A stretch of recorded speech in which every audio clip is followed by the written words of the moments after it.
Welcome to Florida Gators Live 7.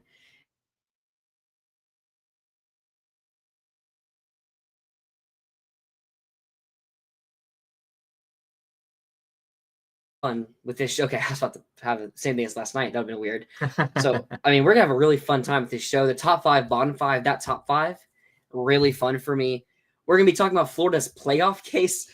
Maybe a bit of a reach to say that, but we'll make the case for it. Maybe against it too. A lot more recruiting news. Huge weekend in recruiting for the Gators.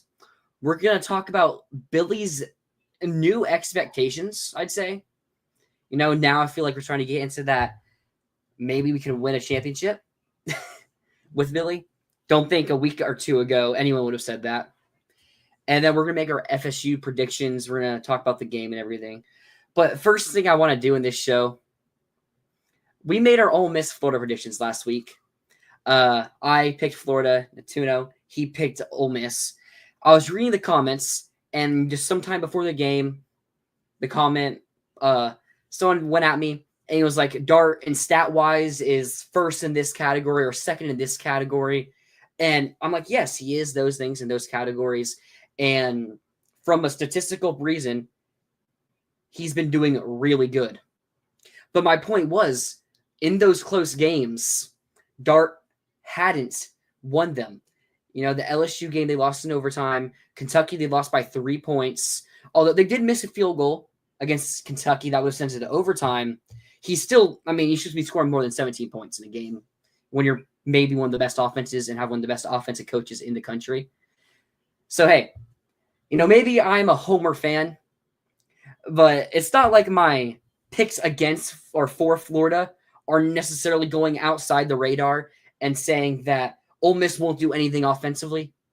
Because I did think that they would have a good amount of yards on it. I'm pretty sure I said that in the show, that Ole Miss would have a good amount of yards on us. It's whether they can convert in the red zone, and if it's a close game, whether Dart can actually finish drives and win those close games and have that clutch factor that we've seen from other teams, like even DJ Lagway in Florida. Yeah, no, 100%. I think Ole Miss, like all three of their losses, I think we talked about this a little bit last night too, but like all three of their losses kind of like they were different, but they were the same in the sense that they were games that Ole Miss either could have won or frankly should have won, and they just couldn't close it out, couldn't make the plays when they needed to. And you saw that yesterday. If they scored every time they were threatening to, wouldn't have even been that close of a game in a win, probably. Yeah. Christian Diaz, Florida is stealing our players. I'm assuming you're an FSU fan. I would feel bad for you, but you are one of our two biggest rivals.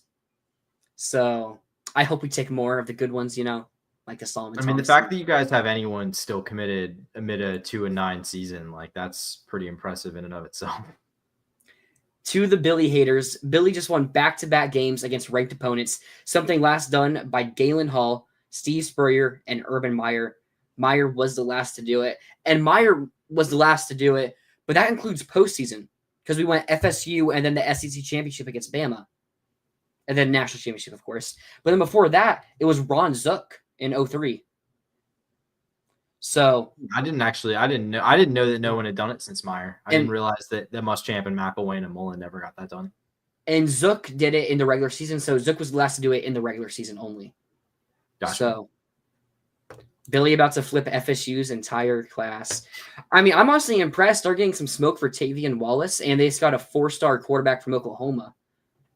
I wonder if that sign of maybe like Oklahoma has a staffer going to FSU would be the new OC. Because Oklahoma fired their OC, so it wouldn't be a different staffer.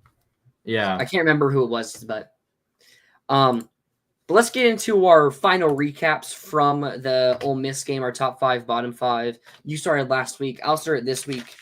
I'll start with the bottom 5. My number 1 on the bottom 5 was the play calling. Especially Mizell didn't have a single catch that game.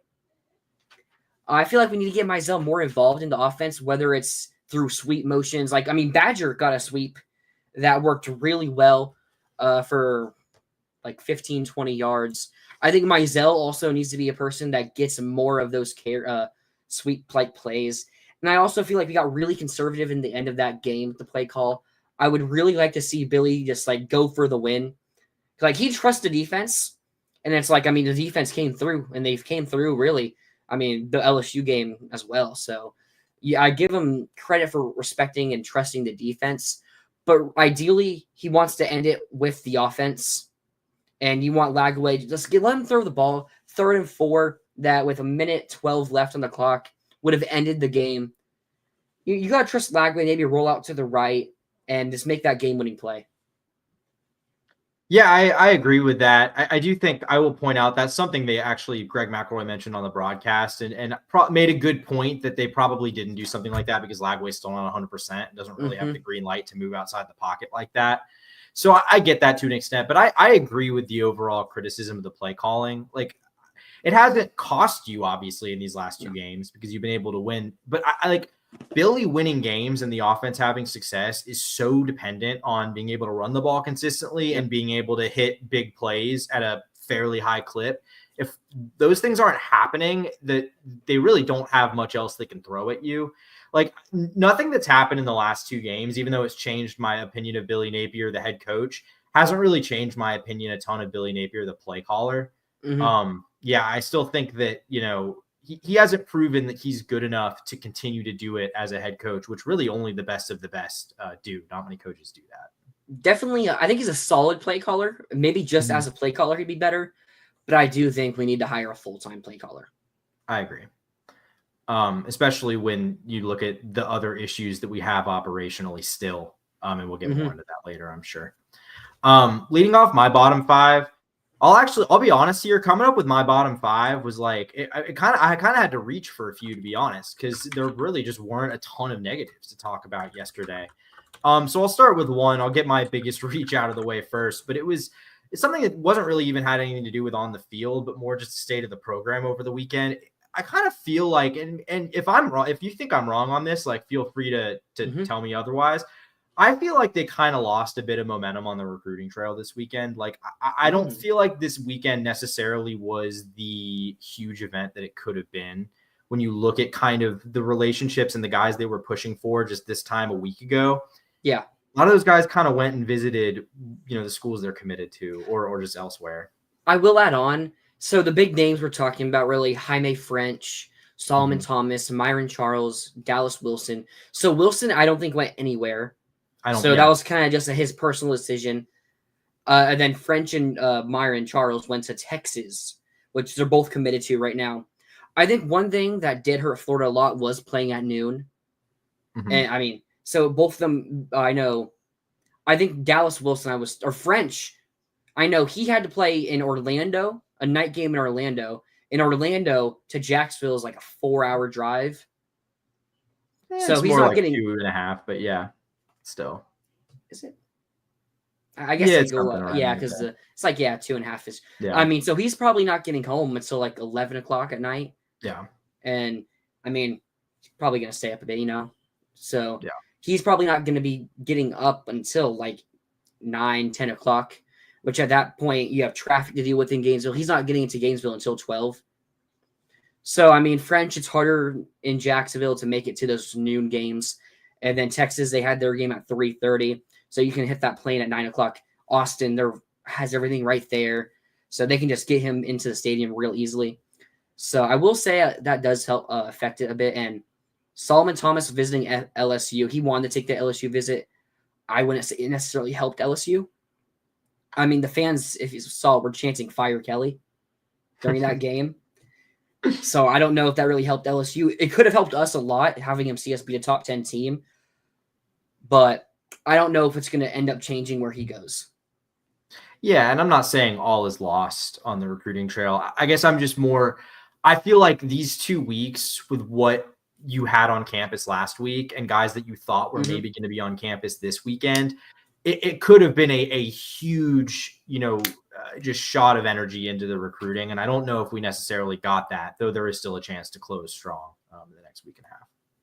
Definitely. I mean, we have signing day up in 10 days, the 4th, December 4th.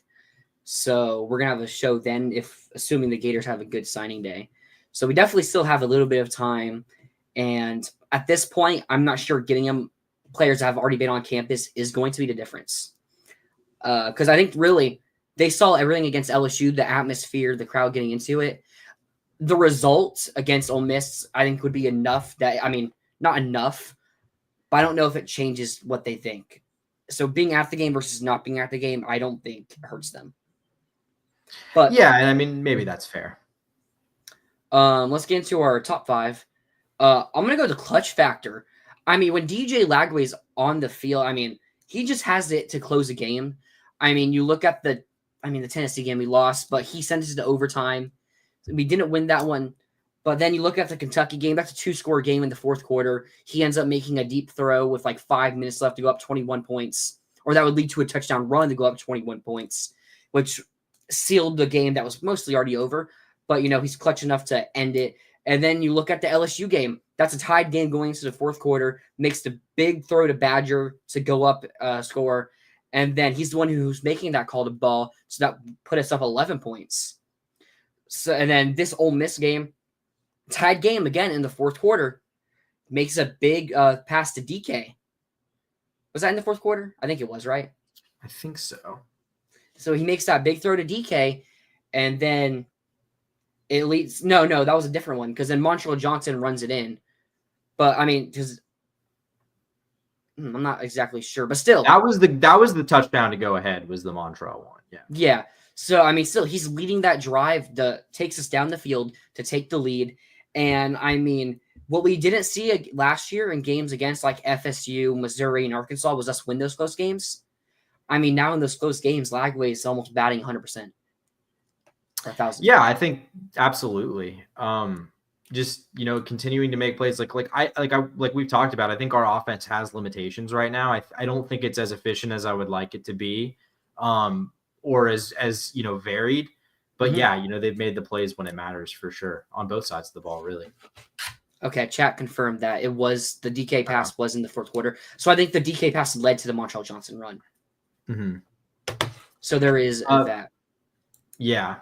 But going on to my top 5, I've got a player here in the number 5 spot. I got Bryce Thornton. We've talked a lot about the safety position and the fact that we think it's a need going into the offseason. And while that's probably still the case, he was fantastic in this game all over the place. I mean, obviously the 2 interceptions in the final 2 minutes to seal the game, but also 14 tackles, career high for him there, led the team. Like, just making plays all over the field. Like, just another young guy that they, continue to just see take steps forward. Like, it's guys like that I think are really why, obviously, in addition to what we've seen from Lagway, like why you can maybe sell yourself on being optimistic about where this is heading. Absolutely. About Bryce Thornton. I mean, we talked about it a bit last night, and I said, could he be a team that could start for us, a player that could start for us at safety next year? Because I know I've been adamant that we need to get like 2 or 3 safeties in the room, especially at least one big name. Could Thornton start alongside that other safety? We don't know what's going to happen with Austin Turner because that's where Thornton is starting. Because, I mean, if Turner wants a medical red shirt, he can probably get one. But maybe he doesn't. Maybe he's ready to move on.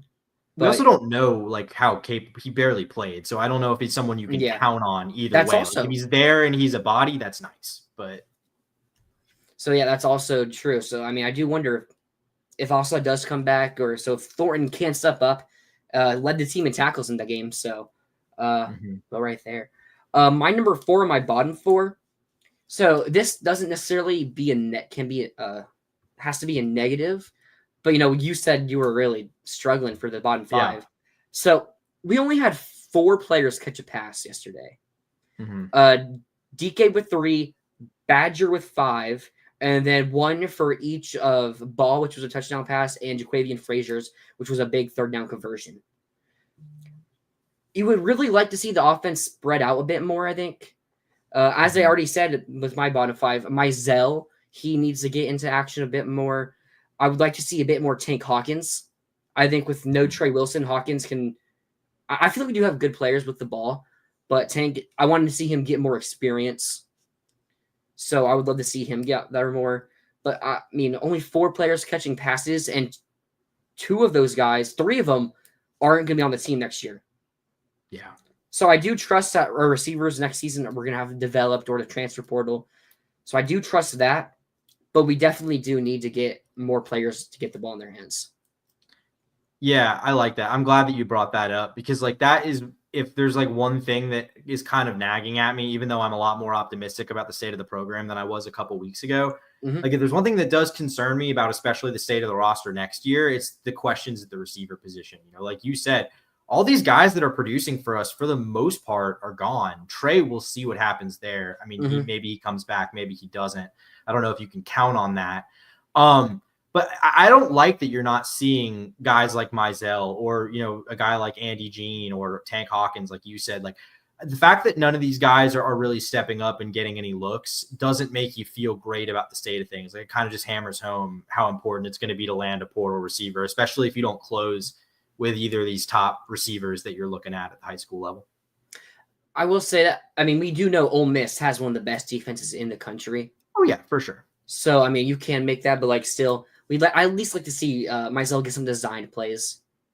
But get into your top 5, your number 3. Yeah, number 4 on my bottom. Right? Yeah. Skipping you. Yeah.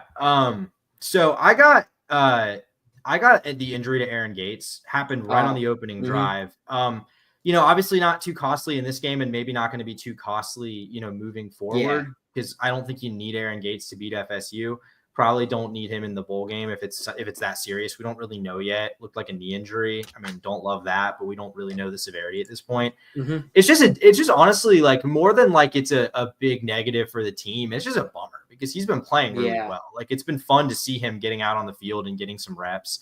You know, a guy that looks like you're going to potentially be able to count on in the future. Would have been nice to see him, you know, like again, maybe he plays on Saturday. I don't know. We haven't really heard. We'll probably just have to wait till Wednesday for clarity there. But it's just a bummer because, you know, a guy that was playing really well didn't get to see him beyond just a couple plays. Yeah, I'm hearing it's an ACL thing. Same ACL he hurt in high school, I believe his junior year, which really stunted his like ranking for as out of high school. So I mean that's nothing official. I mean, I assume someone will ask Napier tomorrow at the press conference. So hopefully he can come back, but I doubt it at this point, especially because we probably don't need him for to be FSU or the bowl opponent. So Denson also played decently well in that game. Had a big hit at the end there. Like that's the good thing with having a good back. I mean, both these guys same class, and they're both getting a lot of playing time. So, I mean, that's why you got to recruit. To get on to my top 5, my number 3, I mean, after the Tennessee game, I think a lot of people – was it Tennessee game? Trey Smack's my number 3. He had another 53-yard field goal in this game. I mean, he has – when's the last time he missed a field goal? Do you count the bad snap against Georgia? Probably nah. No, I would say probably not. So, and then I think he missed one against Tennessee. But the one he missed against Tennessee was that was like the fire drill field goal situation. That's right. Yeah, that's right. So, I mean, when Trey Smack is making field goals, we're winning games. I mean, it's a weird correlation that I've noticed. And he had a 53-yarder against Ole Miss. I mean, when we got our kicker commit from flipped from Arkansas a couple weeks ago, I was thinking he's going to be starting next year because Smack had been struggling at that point. But no, I mean, assuming Smack doesn't go to the NFL, he's in his junior season now. So assuming Smack doesn't go to the NFL, Smack might be one of the best returning kickers in all of college football next year. I mean, he might be one of the best this year too. So I'm really excited that Smack is turning it on now, and we have a reliable kicker to go to. Yeah, kicking game something that certainly can be taken for granted. And like, you know, just a couple of years ago, we were having, I mean, before Smack became the starter, it was a serious concern. Like you didn't trust kicking field goals, even inside 40 yards sometimes. No. So yeah, I don't think that can be understated, especially when, you know, actually we've been fairly, like, I don't want to say we're not efficient in the red zone because we actually have been fairly efficient in the red zone. It's more about getting down there. We haven't always been able to do. Yeah. So, like, it's really nice that in situations like that long kick he made yesterday where we kind of just get the ball in good field position but aren't really able to push it, it's so nice to be able to have that. Absolutely. But getting into my the next one on my top 5, I've got the third down and red zone efficiency, kind of going off what I was just saying, really on offensive and defensive, because offensively 7 of 15 on third downs, that's more than solid. Held them to 3 of 14, which is a lot better than the mark LSU had last week. And then, also I would add into that pretty good on fourth downs too. Stopped them twice on fourth downs. We did. And then they were 0 of 3 in the red zone. Florida was 2 of 2. Like, in a game that, where they arguably like outplayed you down to down, and the game that really came down to who took advantage of the most opportunities, I think it's incredibly clear which side did, and that's the side that won the game. Yeah, I'm going to get into that, but like, they did beat you on the down for down basis, but then in the red zone and third downs and fourth downs, they were coming up clutch. I mean, so I guess I was wrong last night when I was saying that Piez didn't successfully get those plays against Oklahoma, because apparently they were like 100% on those like fourth downs and like goal line plays with Piez. I heard that today too. So, I mean, that's even more impressive for the Gators. Yeah. Very good stuff. You've seen the D-line and in the red zone play a lot better this season. Saw it against Georgia, Kentucky when we got that goal line stand. LSU, we've seen the short yardage plays. They haven't been able to get them. It's like the defense is better in third and 1 and third and short than it is at like third and long, which does make a little bit of sense from other things, like the DB injuries and stuff. So getting onto my bottom 5, my third thing, the whole third quarter, I mean, the defense played well. There is that. We got 1 yard in the third quarter, and we scored 3 points, but that was only because Ole Miss muffed the punt. We got 1 yard after that, after the muffed punt, which thankfully Smack hit the 53-yard field goal. Yeah. But like, yes, this is like the best defense maybe the best defense in the country. I mean, I feel like the play calling, like, they couldn't really block anybody. Maybe that's when you should be going to like Aiden Mizell on end around plays that maybe they don't work for 5+ yards, but maybe it gets you like 3 yards there. I mean, it can at least boost something, because the offense was doing nothing in the third quarter. And it's like I mentioned last week with LSU, there was a time at like the middle of the second quarter to like the end of the third quarter where it was kind of boring watching the offense play, because they weren't doing anything. But then they do step it up to end the game, and they do end up winning. Yeah, and I think it just kind of ties back into like what I was saying earlier about my issues with the play calling. Like, the reason it's working better right now is because Lagway can hit those big plays at a higher rate than Graham Mertz could. But, and Florida in this game had to run the ball. Really, it was a volume game for the Gators. Ran the ball 43 times, or 39 times, something like that total, handed the ball off. So like, I think this team really, and maybe it's a Lagway thing too. Maybe it's partially just Lagway not having the full grasp of the whole playbook yet. But right now there just is not. I just think there's a ton of variety right now. Yeah, and the mobility, sure, I'm sure that's hurting things also. Can't discount that. Yeah.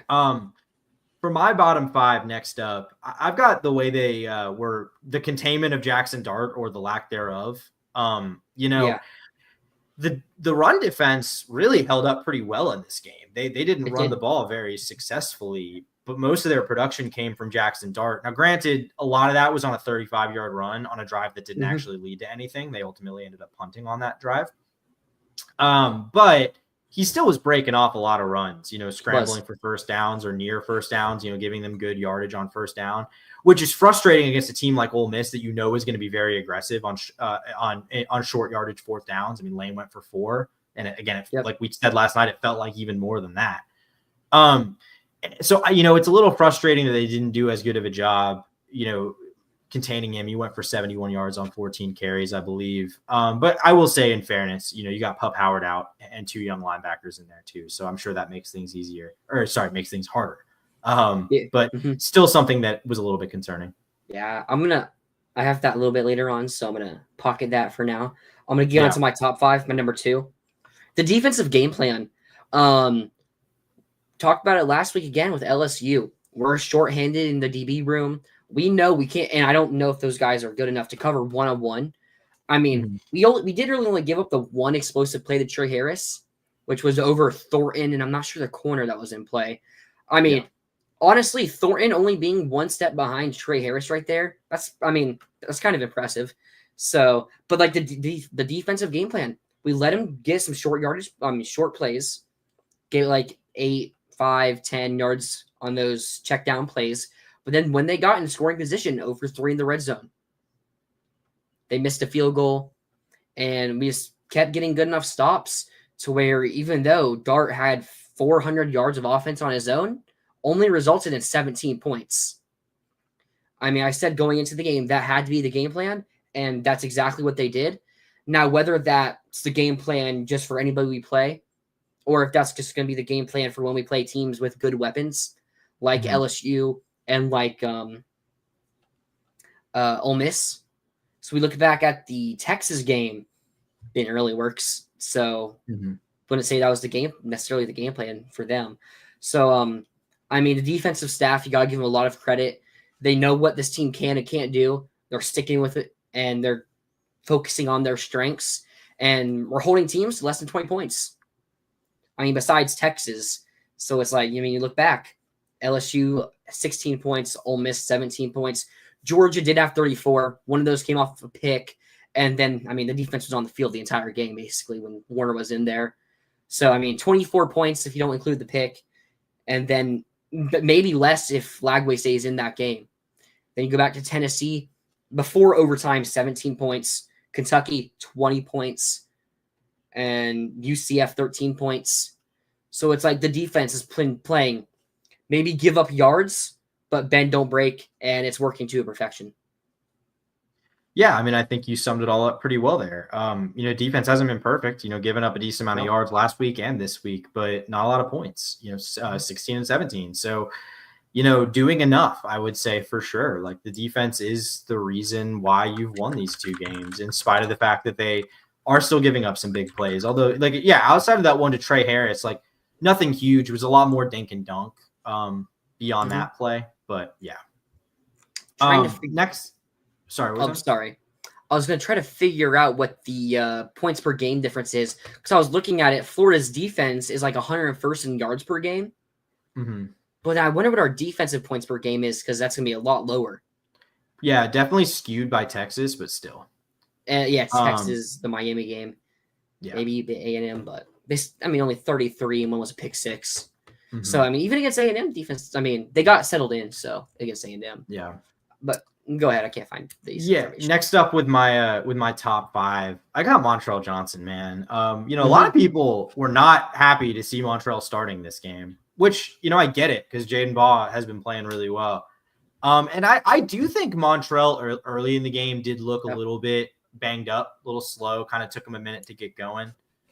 But, really settled in and ended up being Florida's most effective and efficient back on the day, across the 100-yard mark on 18 carries, had the touchdown on that nifty play out of the Wildcat formation, and just a really nice game for a guy who is probably still playing through at least a decent amount of pain. Probably not completely at 100% at this point.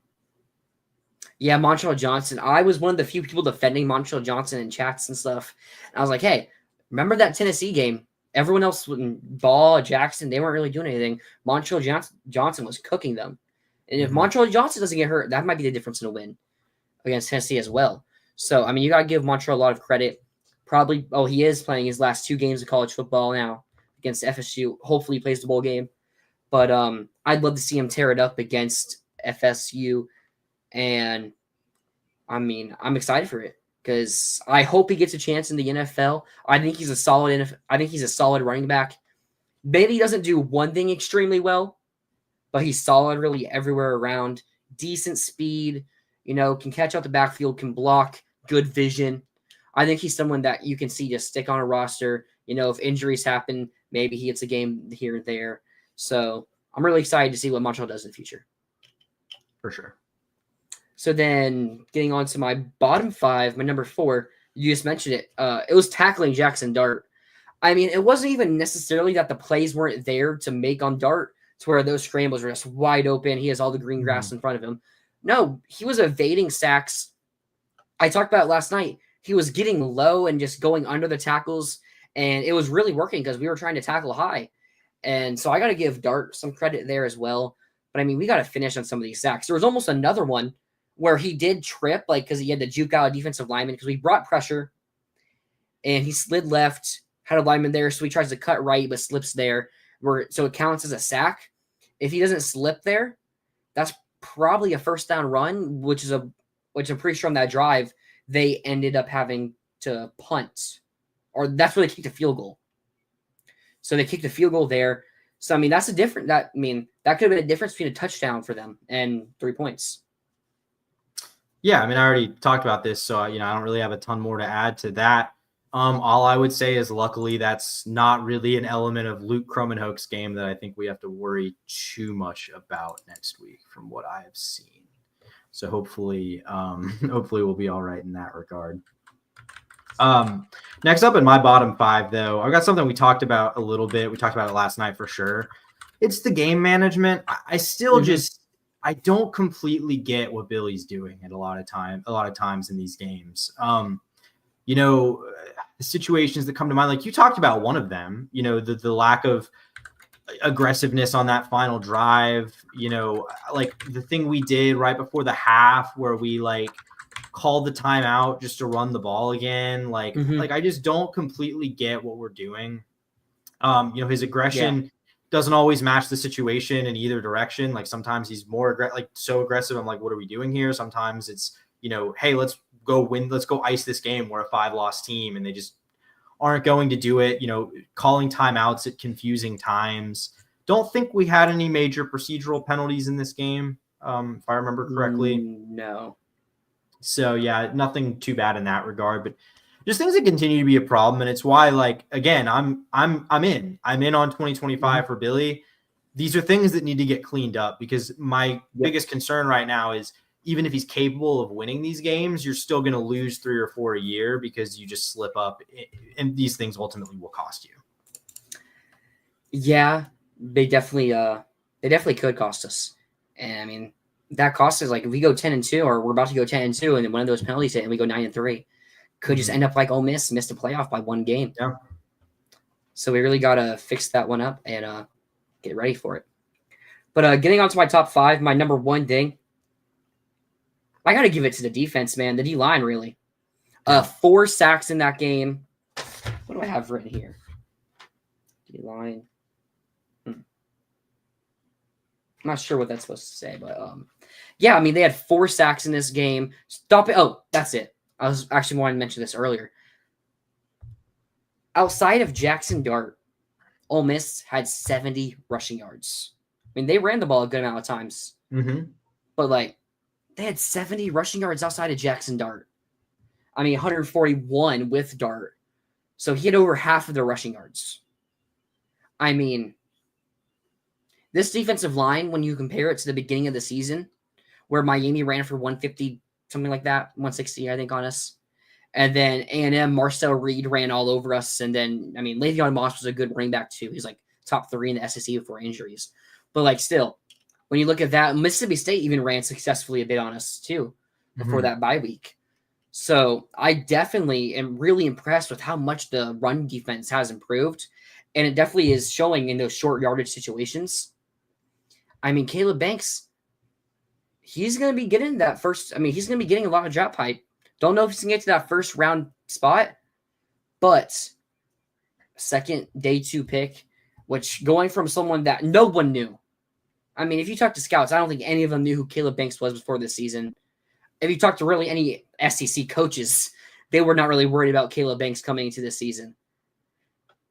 But now he's being talked about with them. And Tyreek Sapp, he's becoming a good run defender too. The past 2 weeks, he has 3 TFLs on runs. He's figuring it out there. He's still getting sacks too. He get a sack in this past game. I mean, Sapp was a former top 100 recruit. I remember when he came on campus, he was already a monster. And he's kind of having that leadership role as well as being a devastating guy on the D-line. Cam Jackson as well. He had a big TFL in this game. Someone that I definitely think is going to end up being on an NFL roster, whether that's a free agency signing or he does get drafted on the 4th, 3rd maybe round as well. Not sure his position there. Cam James also coming in to his own, as well as Jack Piper still being a really good run defender. So, I mean, and the thing is, it's not just seniors. So Banks and Cam Jackson's are both going to be leaving. Likely Banks is going to be leaving. Jackson has already accepted that Senior Bowl invite. Sapp might come back. And, I mean, Caleb Banks, the guy behind him, we look at like a guy like Kelby Collins, maybe the best recruit from his recruiting class on our team.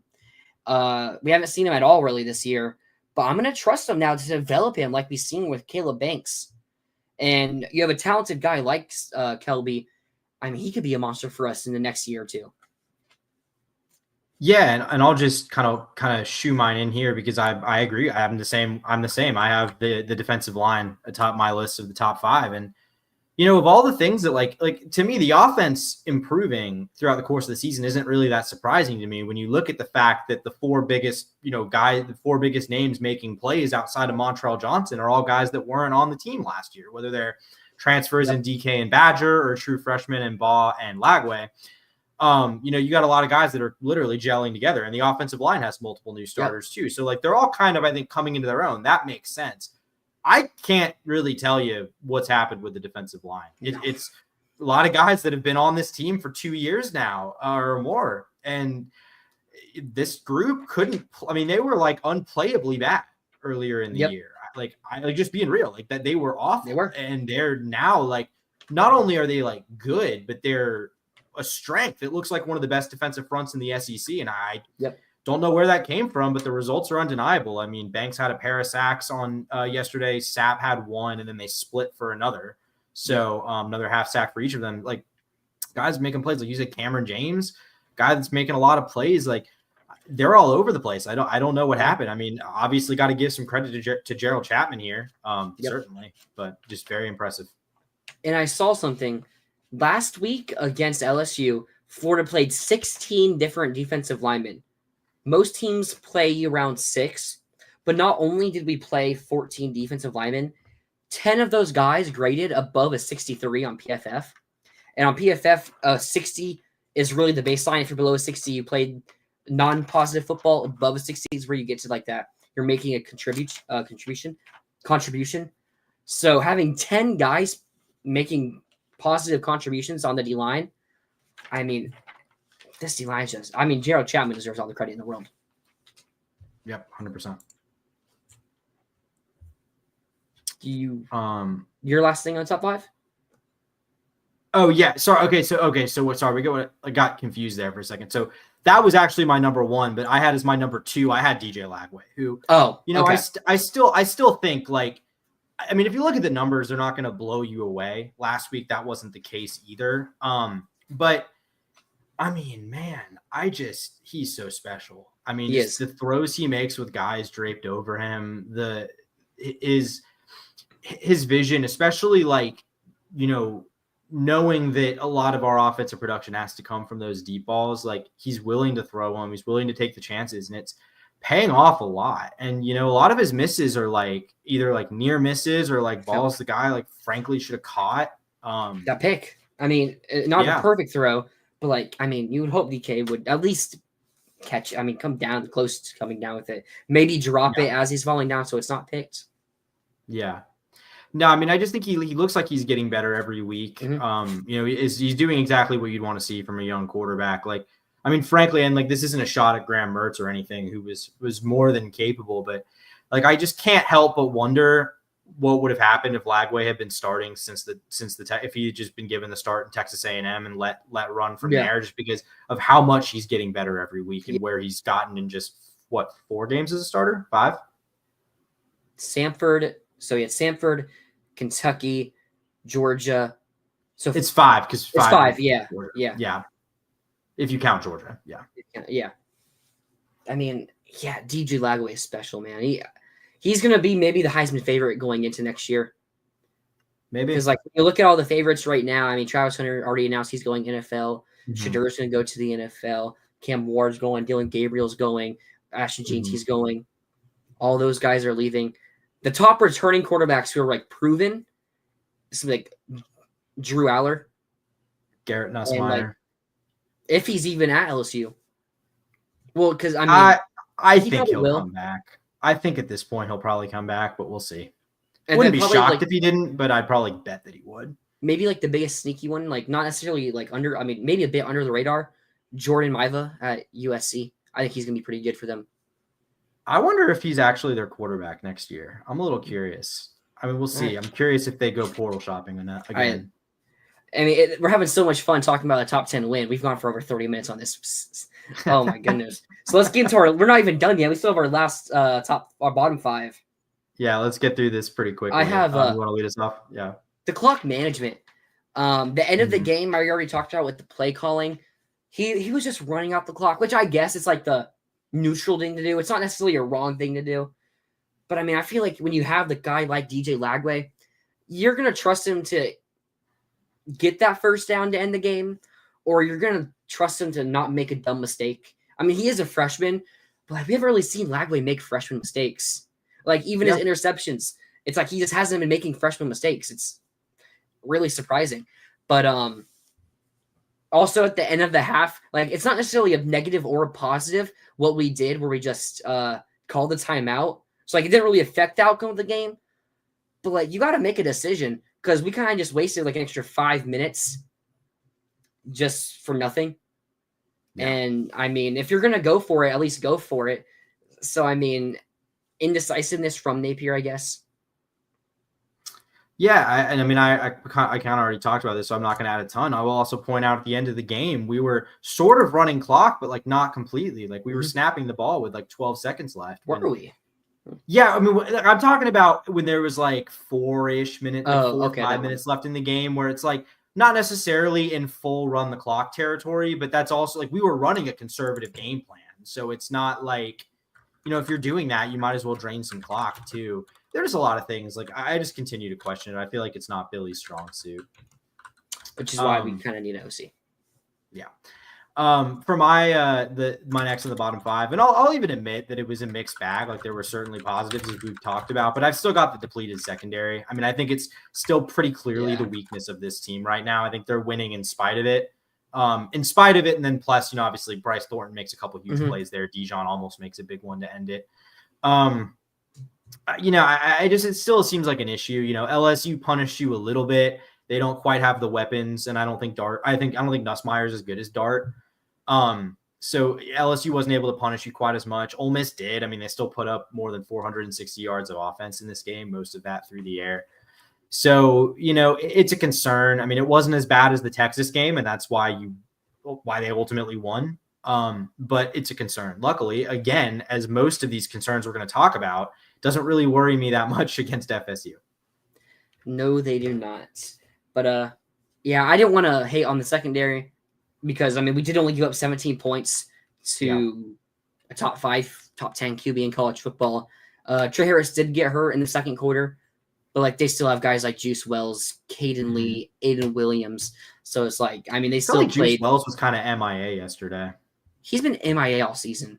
I mean, I saw on Twitter, you had Ole Miss fans complaining about how much you're paying Juice Wells and for what he's done. Yeah. I mean, I think he has, like, 500 yards on the season, which for a guy that they were expecting to be a top 5, top 3 receiver in the SEC, now he's maybe wide receiver 4 on their team. Yeah. I mean, with like Justin Watkins, I can't forget him either. And I mean, kind of a bust. Like we saw it with him at South Carolina as well. He was good, but like wasn't really an elite player for them. Yeah. But I mean, chat's going. I did not think we were going to go for nearly 40 minutes on that. I mean, we were having so much fun, especially when we got on the D line. I feel like I ranted there for a while. But I mean, not rancid, but it was fun. I hope we beat FSU 63-3. That would be pretty cool. Not going to be my score prediction, but I'll just spoiler alert. It's going to be a little bit close to that, probably. Wow. Florida over 4.5 games is free money. I mean, man, when we started 1-2, I was saying fire Billy. You were probably, you were saying really fire Billy until I was this saying game. Fire Billy until until we beat Ole Miss. I mean, if Billy Napier did get fired, we're probably a 4-8 team, 3-9 team. So, I mean, I don't think it was that free. Obviously, we're going to probably win 7 games. Yeah. But we do like to win it, so we'll say found a very weird way to go 7-5. Very strange way to get to 7-5. It is very strange. FSU alum and booster here. I tip my hat to Florida. What they have done this year, they play hard, fast, and physical. They are bought in, and they believe. Hey, I mean, I'm not necessarily sold that Mike Norvell is going to get fired after next year. No, like not even necessarily because the booster thing. I do like Mike Norvell. I mean, he still won back-to-back 10-win seasons, and a 13-win season. So he's still a good coach. I mean, problem is for FSU, they failed on the portal this year, so I don't know how much their boosters are going to want to go to the portal now. And they're also not really elite on the trail right now. They're not good on the trail right now at all. Like we were saying, Florida wasn't good. Like we still aren't. It's like Gator expectation. Yeah. But I mean, FSU, their class is probably going to be below us. Yeah, and I'll say this about Norvell too. This year you're seeing is the downside of his strategy, which is mostly building through the portal, but it also worked for the last 2 seasons. So I think he deserves the chance to try to reset and do it again. Yep. I mean, hopefully we beat FSU so we don't have a situation like that with Billy where we could still beat top 25 teams, but then lose. Any big news on recruiting, guys? We will get to recruiting next segment. So not what we're about to do, but the one after that. Some big names, some good names. Signing day is 10 days away. So that's when, I think that's when the biggest things are going to happen. But let's have some fun here. Let's talk hypotheticals here. Something when we started 1 and 2, nobody would have said, what is Florida's playoff case?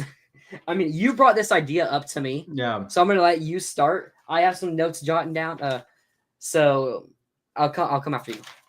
Well, I'll just say it's something that I've seen getting some traction online. I've seen people probably most of the time, kind of tongue in cheek, but be like, hey, how about the case for 5-loss playoff team Florida? And oh yeah, the argument that a lot of people cite is basically the Jordan Travis precedent, which is that, FSU last year was ruled out despite earning it, deserving indisputably earning it, they were one of the most deserving teams. Yeah. And the reason they didn't get it is because the committee decided that they weren't one of the 4 best teams without Jordan Travis. Well, is Florida a top 12 team with DJ Lagway? I'll give the game away here. I don't think so, but it does kind of, it is a discussion that is going to be interesting just in general with this new playoff format and kind of the at-large situation and what that opens the door for. Now, this conversation would be a lot more interesting if you had just beaten Tennessee. Because if Florida's 8-4, then I think that actually is a conversation people would have to have given the schedule. But yeah, at 5, I don't think it's going to happen. But I think it's an interesting premise. So I'll start with my case here. Florida, a top 10 win and a top 25 win against LSU. LSU did beat Vanderbilt, so I still think there's a big debate on whether if you beat a team and then they drop out the top 25, that's a top 25 team. I'm a firm believer that is a top 25 for at least the next 3 weeks. Now, if that team goes and loses 5 games or 6 games, then okay, you're looking at the end of the season. Also, it's preseason rankings that doesn't count. Preseason rankings as well. But LSU, they did beat a Vanderbilt team that was once in the top 25. So I'll still consider LSU a top 25 team. Ole Miss, they beat Georgia. They were top 10 team. So I don't know how you look at that, but it's top 25 wins still. That's more top 25 wins than Penn State. They have 1. Indiana, they have 0. Tennessee has 1 against Alabama. Mm-hmm. Ohio State has 2, with those 2 being against Penn State and Indiana, who I already mentioned having 0 or 1 top 25 win. So, when you look at best wins, Florida has the wins over teams that are going to make the playoffs. Yeah. Then you also look, our worst loss, Texas A&M, they're going to be in the top 25 still. So, that's your worst loss. when you look at a team and their worst loss is a top 25 team and they have 2 other top 25 wins, you're probably thinking that's like a 9-3 team or a 10-2 team. But then you look at Florida and it's like, oh, their other 4 losses are also teams that are in the top 15. And then I also wrote down the new QB with DJ Lagwin being a different team.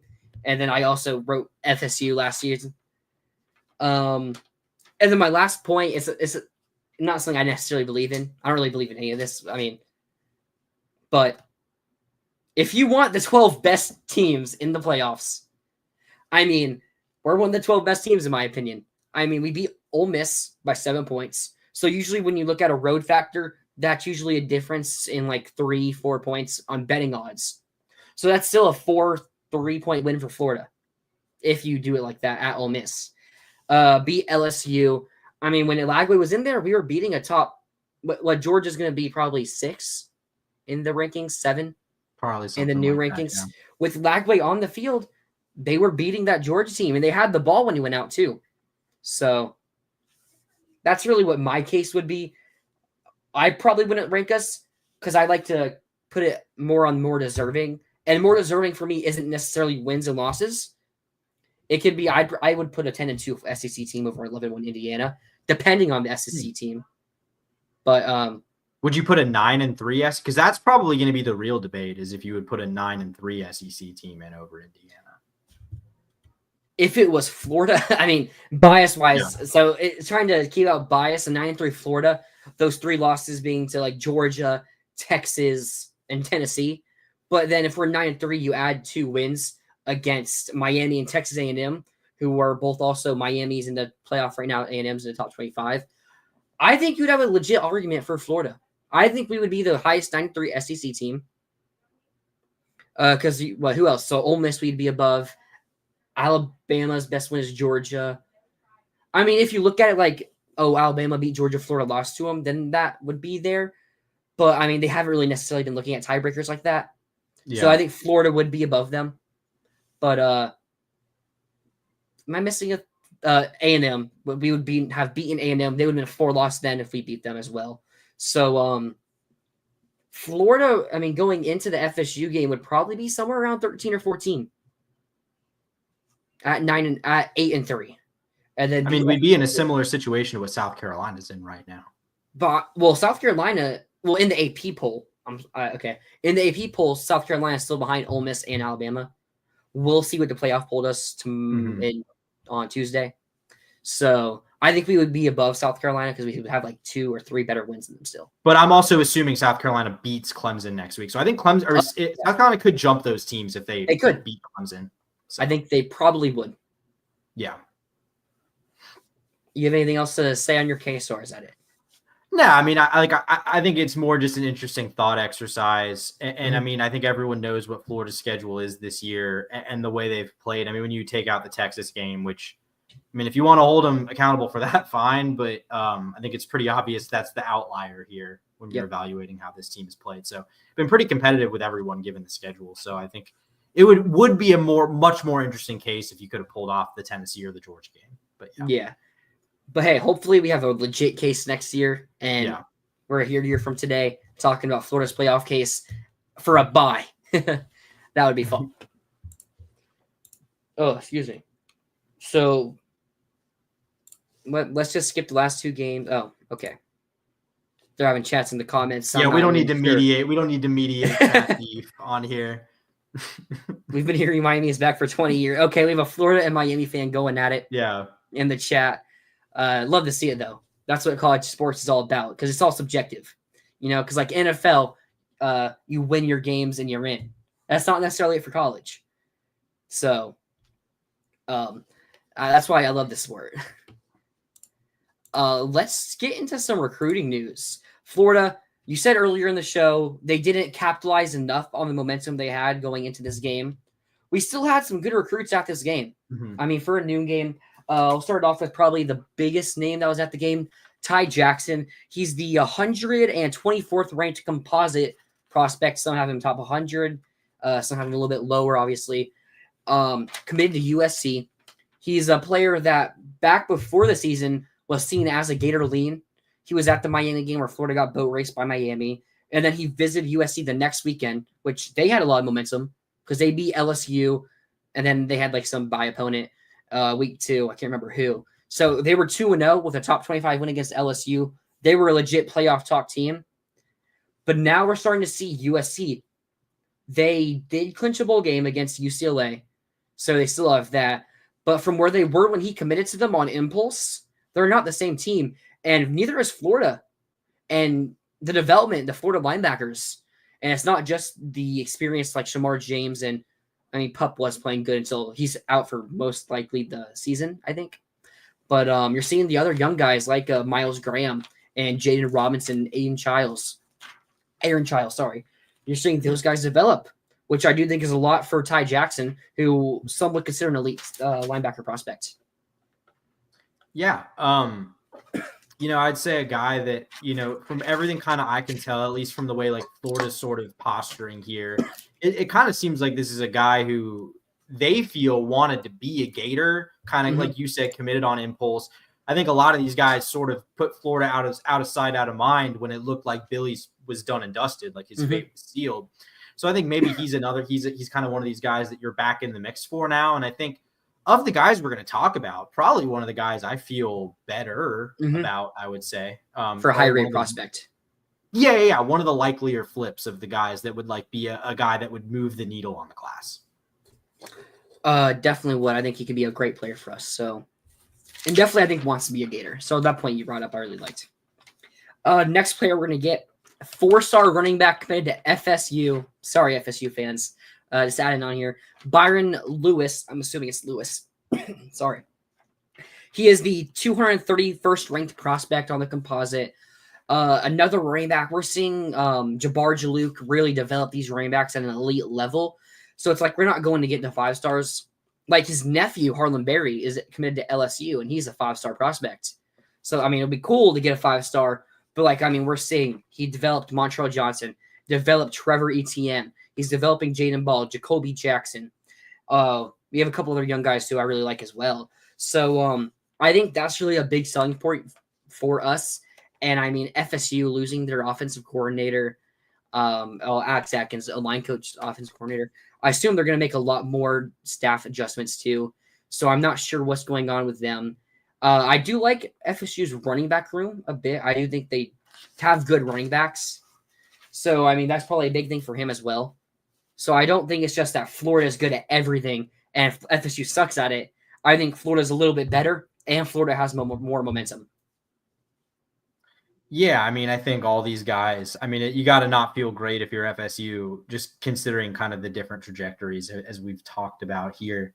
But yeah, I agree about Jalouk. Like, I think that, you got to trust their evals here. Cause he's not the highest rated guy. Still a 4-star. But yeah, I think, not a huge need the running back position, but it'd be nice to add a guy because you are losing Montrell. So, again, another guy that I would say you're probably in a pretty good position to flip here, especially now that you've added guys like Pierre Louis, who, by the way, I should mention is also high school teammates with Ty Jackson. He absolutely. Oh, yeah. I guess it's a great chance for him. The next prospect, Tennessee corner commit, Onis Konanbani. He's the 339th ranked prospect, 4-star corner. I think. So I'm not sure a lot about him. I know you talked a little bit about him when LSU was recruiting him. So you know more about him. But I do think he sees Will Harris. I think Will Harris is really developing our corners at a really good rate. Jason Marshall went from someone who's a really big disappointment from a 5-star to maybe like someone who's going to be like a 4th or 5th round draft pick compared to where people thought he could be like a 1st round guy. And to now, before injuries, Jason Marshall was really climbing up that ladder. Devin Moore as well. Devin Moore had been playing really good before the injury. Dijon Johnson's really developing really well. Chris Bridges, I think he's just a good corner, like an experienced guy. So I don't know how much you give credit to Will Harris for that.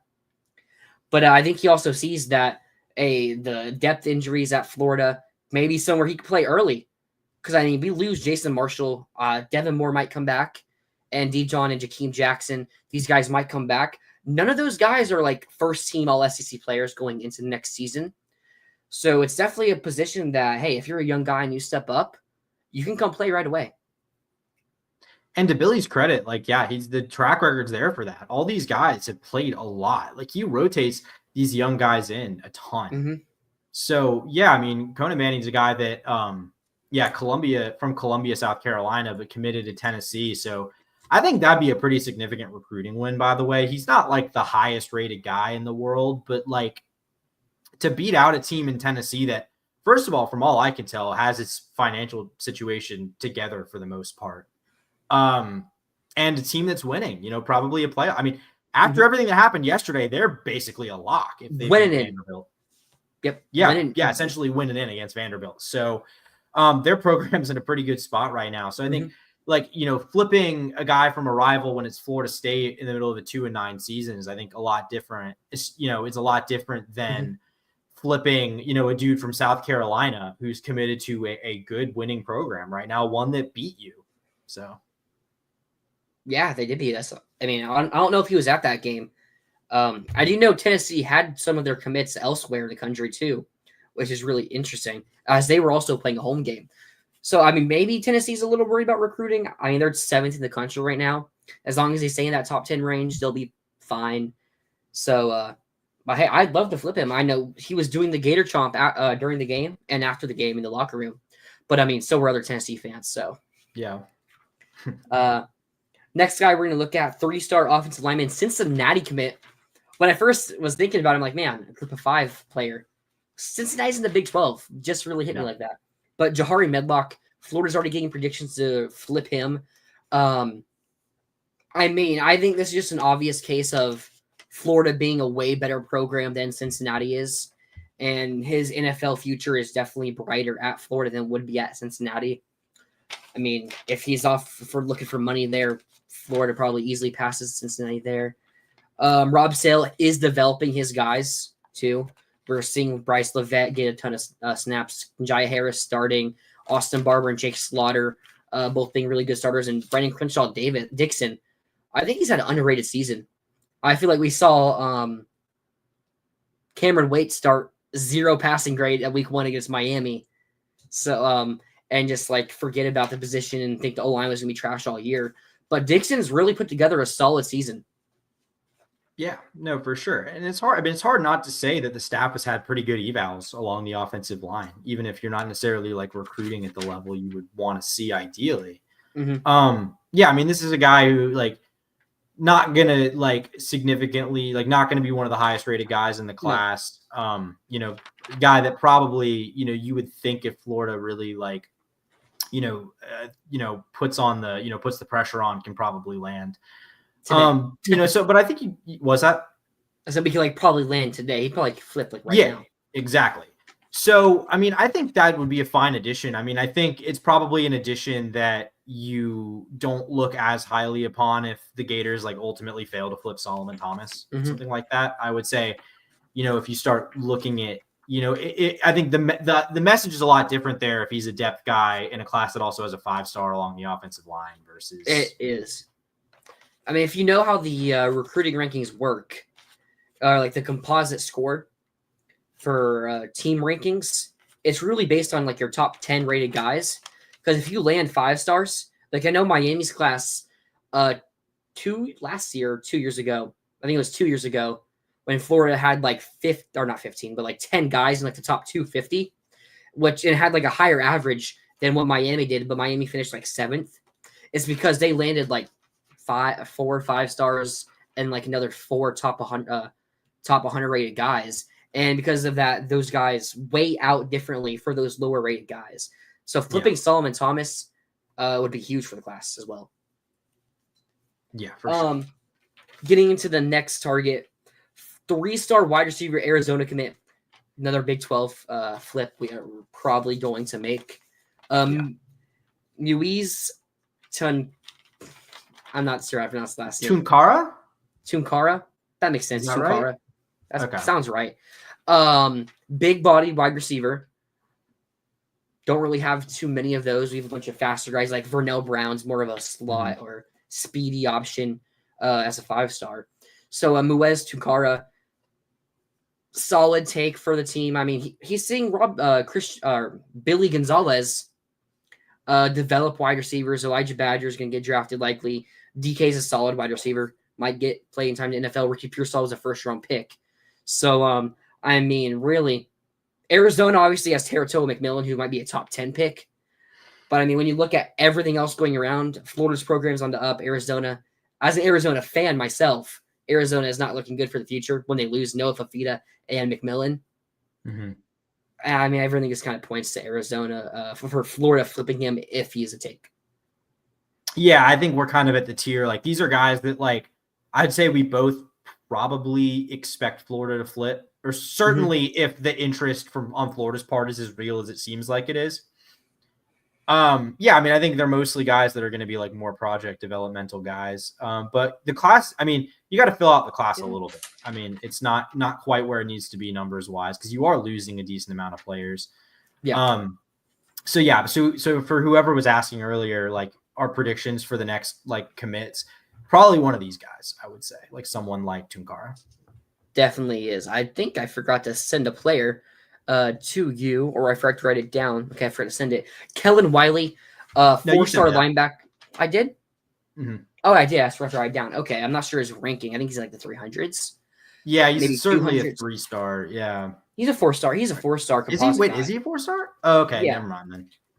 Like lower rated 4-star, but still, okay. He's a guy with a high upside, 6'4", 220. I think he fits into that role that we're seeing Gums and Childs play right now. I can't confirm that. I've been asking, but haven't got a response yet. So I think that's where he fits in. He's listed as a linebacker, obviously. Someone that Miami really wants. He does have a prediction to go to Miami, but instead he was supposed to visit Miami, but on Thursday or Friday he said he's not going to Miami. Decided to visit Florida. I think this is a guy that really does have a high potential, and at a position where Gums is going to be leaving next year. I assume he's not leaving this year, but and I mean, Child's a true freshman. You do want some more guys to fill out that role. I mean, I think he's someone with a really high upside that maybe also a bit of really good pass rusher with his size. Yeah, I mean, I think depth there is important because we've seen the Gators have to turn to those guys. I mean, Shamar's had his share of injury problems. Obviously, Pup down the stretch here this season. You know, I think you definitely do need more linebacker depth. And I think this is interesting because it's one of the few guys that Florida's really pushing hard for right now who's uncommitted. Like most of these guys they're going after are flips. Obviously, you are going head-to-head with Miami. He's an Armwood guy. I think the fact that like you said that he ended up ultimately coming to Florida, like I think that definitely bodes well. I'd say he's also a guy that I'd say the Gators probably have to feel pretty decent about their chances of adding to the class here. Yeah, probably would have to. And then one name, I didn't even know he was visiting us. I was watching a bunch of videos, and then he was on the graphic. They didn't even talk about him on these while he was on the graphic. They didn't talk about him. 4-star defensive end. He's 122nd. Where was he? Right. 130th ranked prospect. 4-star defensive end, edge rusher listed as. Committed to Penn State, Jaden Woods out of Kansas. I haven't really looked at this guy. I just noticed him. So when I sent it to you, I had him as a question mark because he took an official visit. It wasn't just like an unofficial visit, randomly showed up on campus. I mean, he visited back in April as well. I don't know if he is a likely flip candidate or even someone that we should even talk about. But, I mean, this would probably be the best edge rusher Florida has recruited. So I feel like it's a big name that if there is a chance that he's going to flip, Florida really does need to push hard for. Yeah, I'm with you here. Like, I don't have a ton to add because I don't know a ton about this guy either. Yeah. Kind of wasn't really on my radar until very recently. It wasn't on my radar until you sent him to me. But I would say that, like, you know, that'd be a big deal. I think flipping a guy like that from Penn State, he's from Kansas too, right? Like he's not like a Florida guy or anything. Like no local connections. It's not a staying home pitch here. So appreciate it, Rob. But yeah. I mean, I think it's one of those things where, like, you know, Penn State has a good track record recruiting these guys. So I think if it's, first of all, if it's a take for Penn State, probably got to feel pretty good about the talent there. And second, like if you can get him, it's a pretty big flip. It's a lot different than going out and flipping a, low 4-star who's committed to Florida State. That's for sure. Yeah, definitely is. I mean, yeah, you look at Penn State, like they're developing those edge rushers like a Micah Parsons or Daniel Dennis Sutton for them currently. So it's like, if he's a take at Penn State, I definitely want him. And you look at us recruiting edge rushers. I mean, Searcy has gotten better. I don't know if he's necessarily a great pass rusher, though. Maybe a good run stuffer. I mean, Jack Pyburn run stuffer as well. Mm-hmm. So if we can finally start getting some elite edge rushers, yeah, I mean, that could be a huge difference. And I mean, this defensive line is already playing really well. So, yeah. I mean, get more of those edge rushers in. We might be all the way up. Rob said, show the channel some love. Hit the like button. I definitely agree with what he said there. You can also check out the other the Voice of College Football channels. We're live on the Florida State account as well. So we have a wide variety of different channels. So go check out all of them. Make sure you like and subscribe to ours and theirs if you do like the content. But man, the show has been a long one. We still got 2 more segments to do. Nuss is coming back. I would probably bet on that. Yeah. I mean, did beat Vanderbilt. It's not like he's been atrocious. He had a really good start this season, so actually.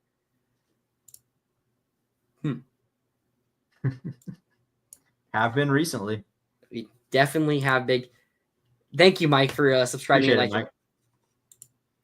But expectations for Billy Napier. If you would have asked me this question 2 weeks ago, I don't even know if I would know how to answer it, but it would have been a lot different. It maybe would have been find a way to like win. I don't even know. I mean, I didn't think we would win both of these games, like going into them, and he found a way to do it. So, I mean, I'm just going to start with my expectations for Billy. 9 wins next season. I think it needs to be close to, if not needs to be a playoff team. Because then you want to build off that. I mean, maybe Lagway is a Heisman favorite. Maybe he misses out just close to like a senior or something. Lagway's junior season is going to be the best chance you have at competing for a national title. Probably in a couple years. Unless you have one of these like Will Griffins or Tramel Jones develop really quickly. And I mean, even if they do, none of those are going to be a DJ Lagway. I mean, I don't know when the last time we saw a guy like a DJ Lagway was, that as a true freshman might be one of the best QBs in college football.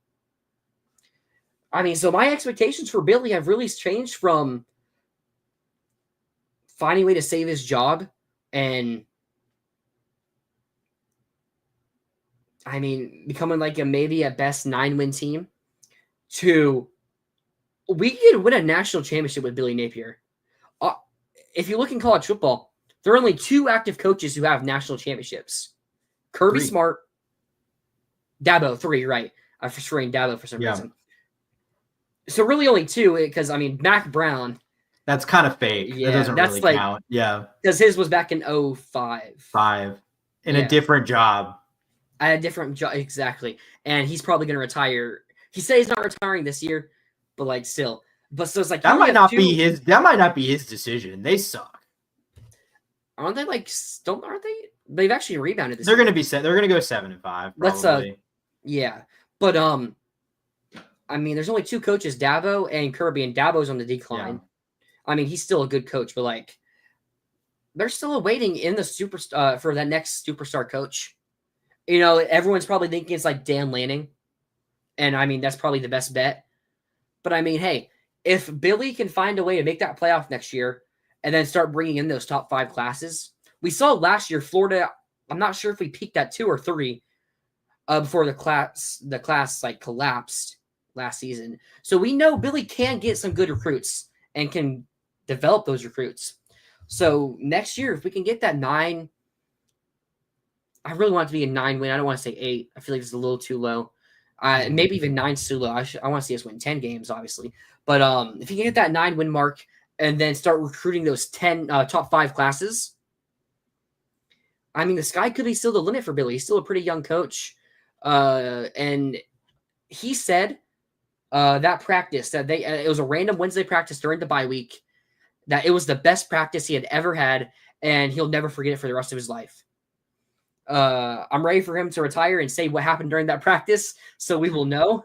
But I mean, hey, if it really was something that's going to change him from being a coach that's going to fail at Florida to being a possibly national championship winning coach, then man, I'll wait for it. Yeah. And before I kind of get into my piece here, I just want to bring up Rob's comment because I do fully agree. I think this is a big thing for next season.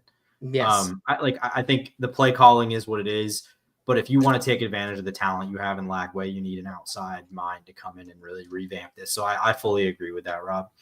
And I agree with you, Tyler. I think that is pretty much right where I'm at in terms of what to expect from Billy Napier next year. Like, I think that you don't have to be in the playoff, but you need to win 9 games. And if you're not in it, you need to be, within the first 3 teams out or something along those lines. You need to be in. Basically, what I want is this time next year, we need to be in the college football playoff discussion. We need to be in the mix, in contention, a team that people are talking about.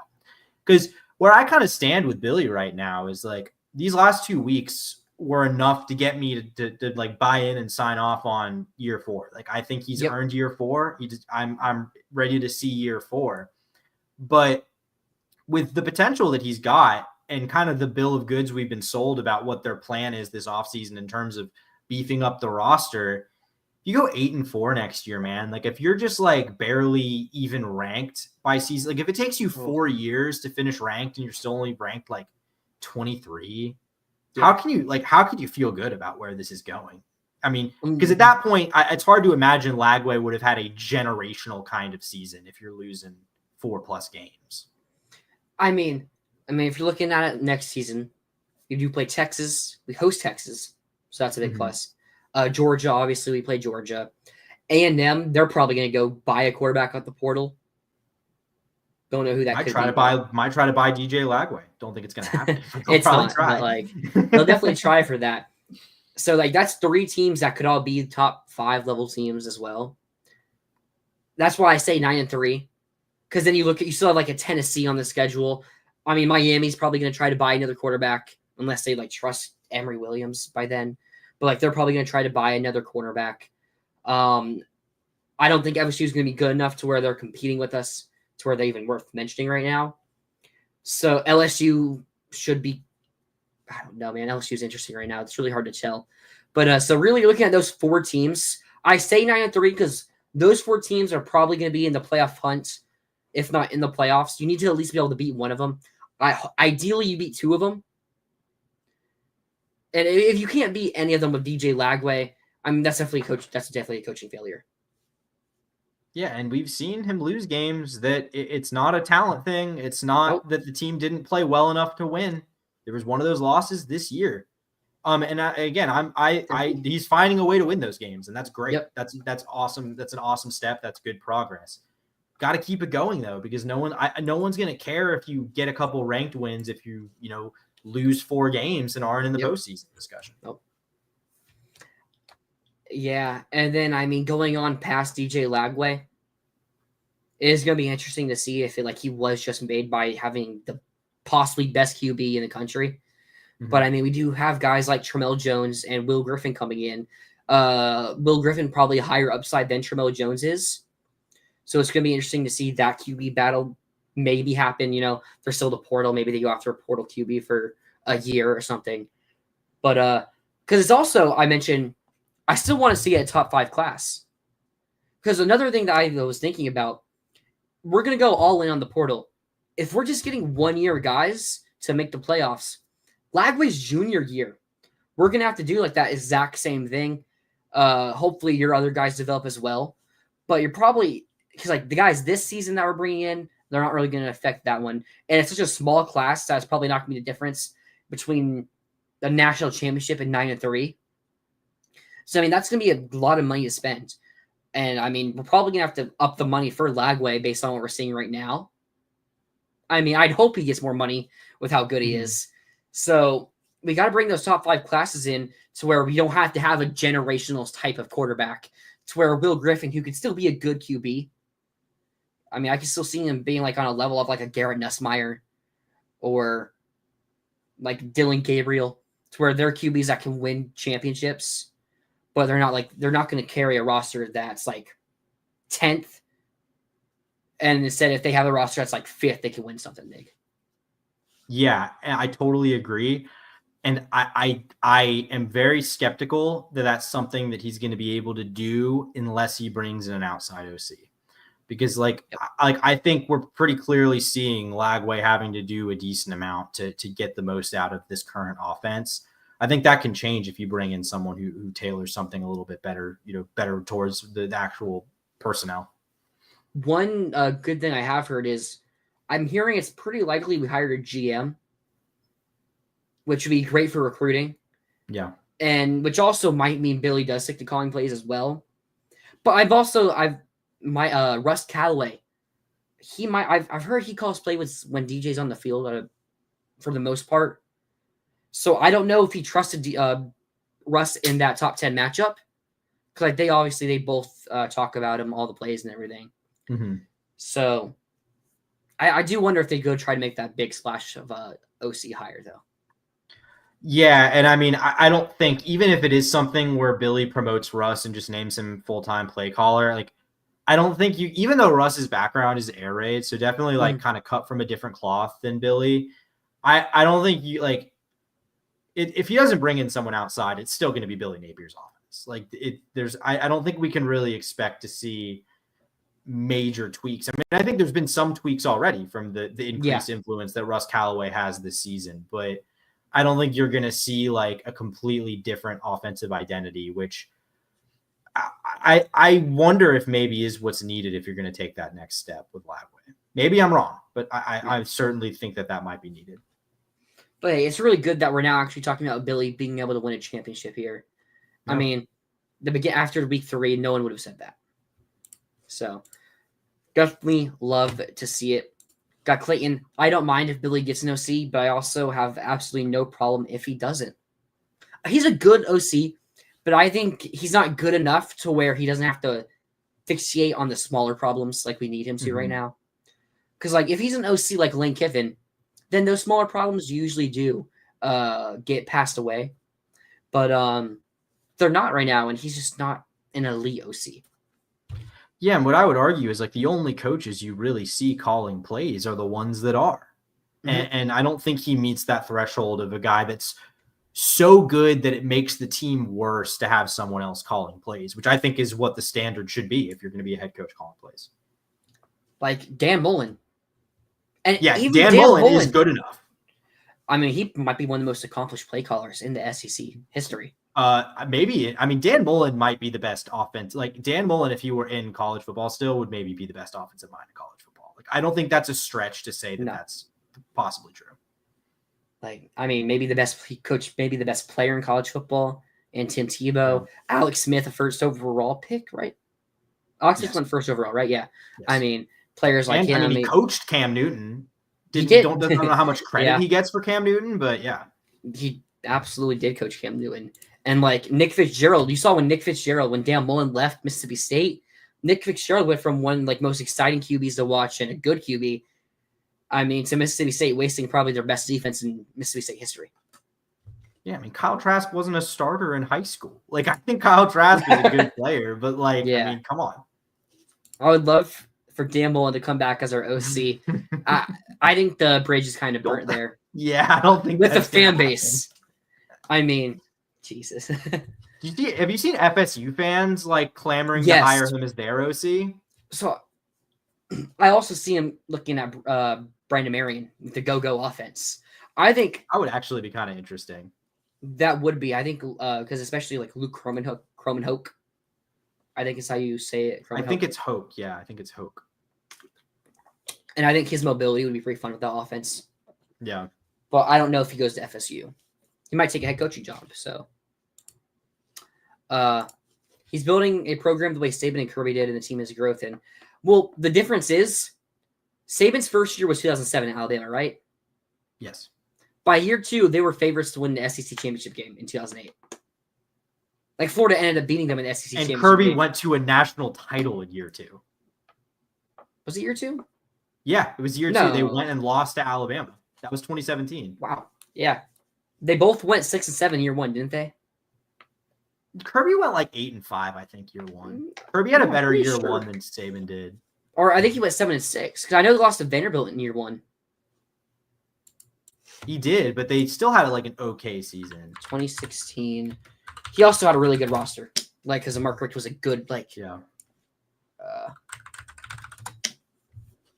Georgia football in 2016 went.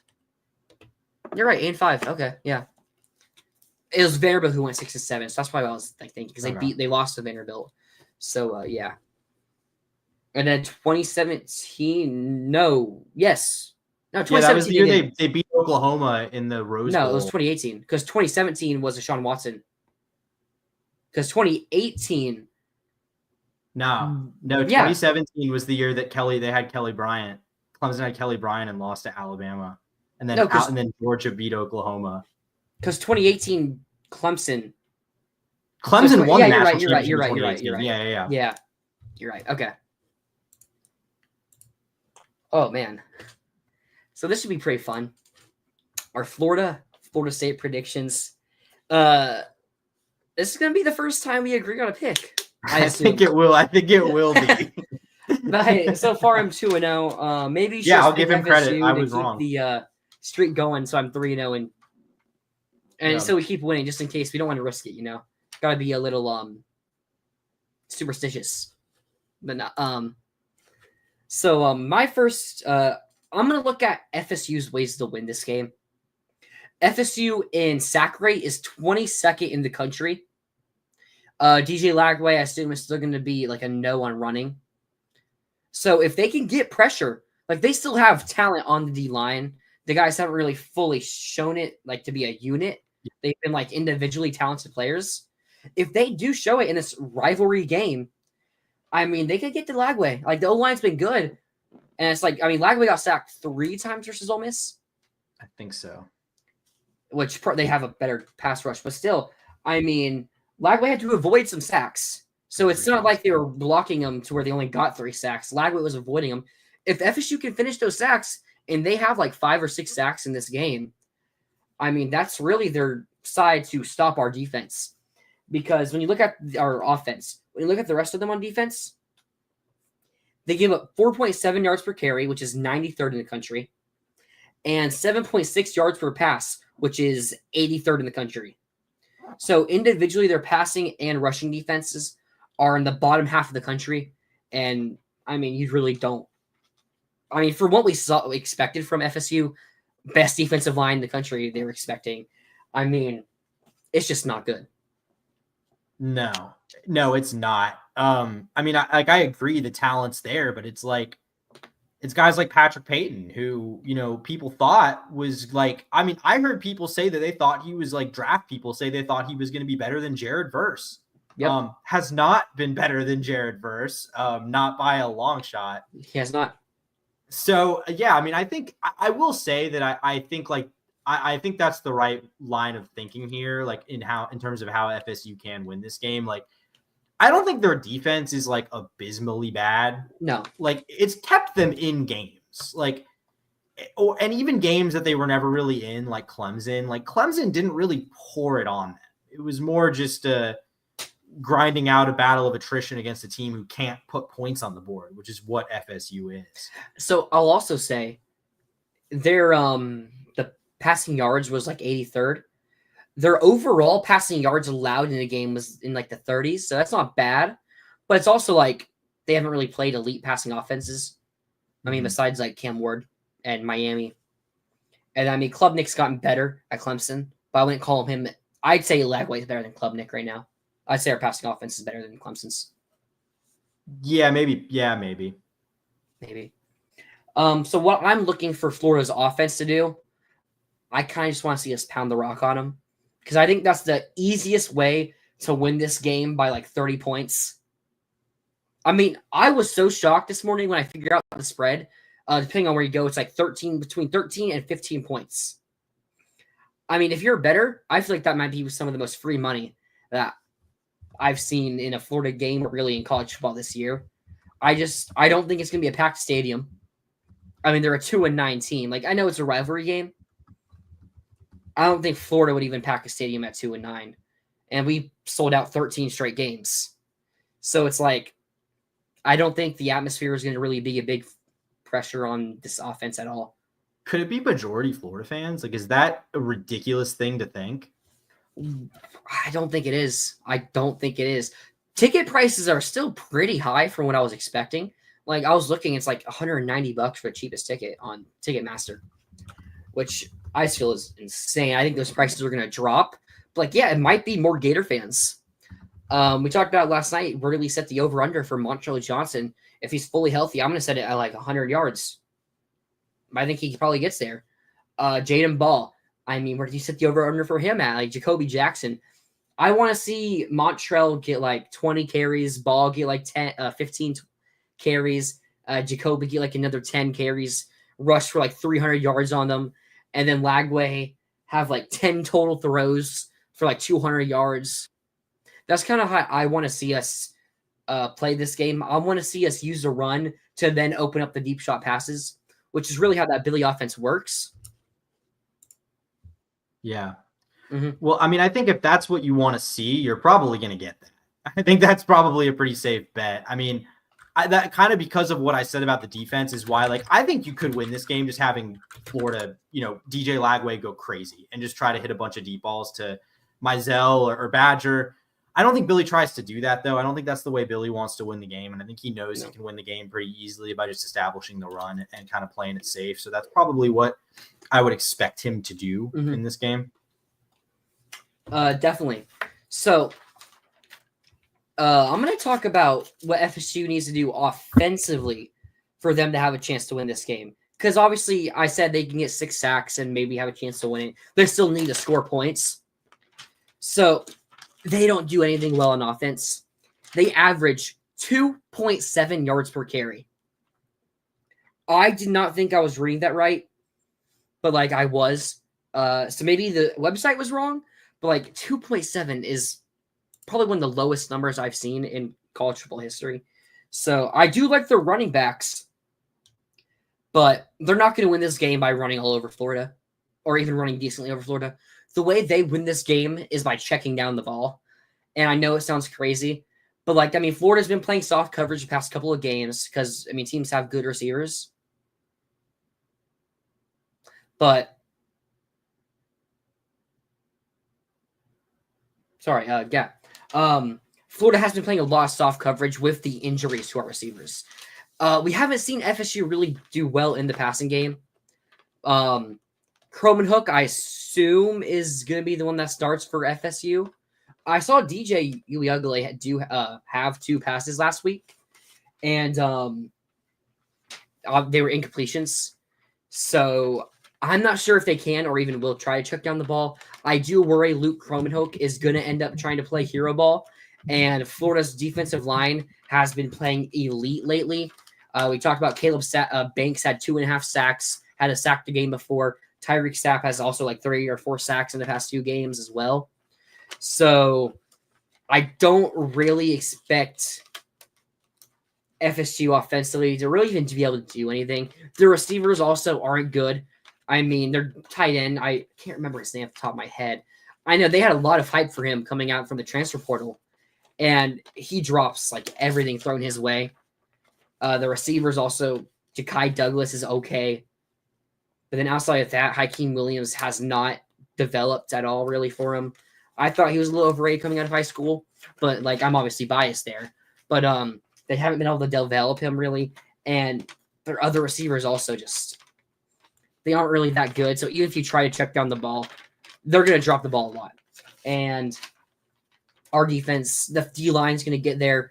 Big key thing to look at in this matchup, Richie Leonard, starting left guard for FSU, transferred from Florida. I mean, I'm interested. We saw what Florida did to ETN. Like they're just playing normal football, but they're definitely doing it a little bit more. than like how they would to a normal running back probably. And then we saw it with Princely. I mean, Princely after the game yesterday. Oh, yeah, yesterday. I mean, he was trying to fight fans. Even in his statement, it was really weird. It's like he's making a statement apologizing, but then he also blames the fans. Like, yes, we shouldn't be talking to players and stuff, but still, as a player, you can't really do that because it wasn't even bad.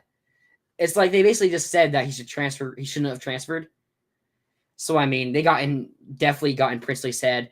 And, I mean, Richie Leonard, I mean, Ole Miss was a playoff team going into that game. And FSU's 2-9. So I expect this defensive line to really eat up Richie Leonard. Yeah, that's an interesting matchup to watch. We've gotten to see a few of these this year now with, like you said, with Princely, with Trevor Etienne. So I did not know that. I looked at the depth chart. I didn't know that either, honest. I got to be honest, PVB Noel, I have not been following the week to week of FSU news as much down the back half of this season. Yeah, okay. I mean, that's like it's hard for me to even like come up with an option because I mean, this isn't even me saying that I think Florida's like a complete world beater now. I still don't, but I don't really see a way where they have a lot of issues in this game. Mm-hmm. I think what you said about the defensive line is to me so key. Like, frankly, I think this is probably going to be kind of a bloodbath for Florida State in this game. Offensively, like I think with the way this defense is playing right now, and we know that, protecting the quarterback has not been a strength for this FSU team. There's not really any offensive identity here. I don't think Croman-Hook's looked horrible. No, I think he's looked like the best of the three guys that we've seen this year. Looks like there's maybe something there if you can put more around him, but was that 4? Who was the 4? Oh, they played Trevor Jackson too. Yeah. Yep. Oh my God.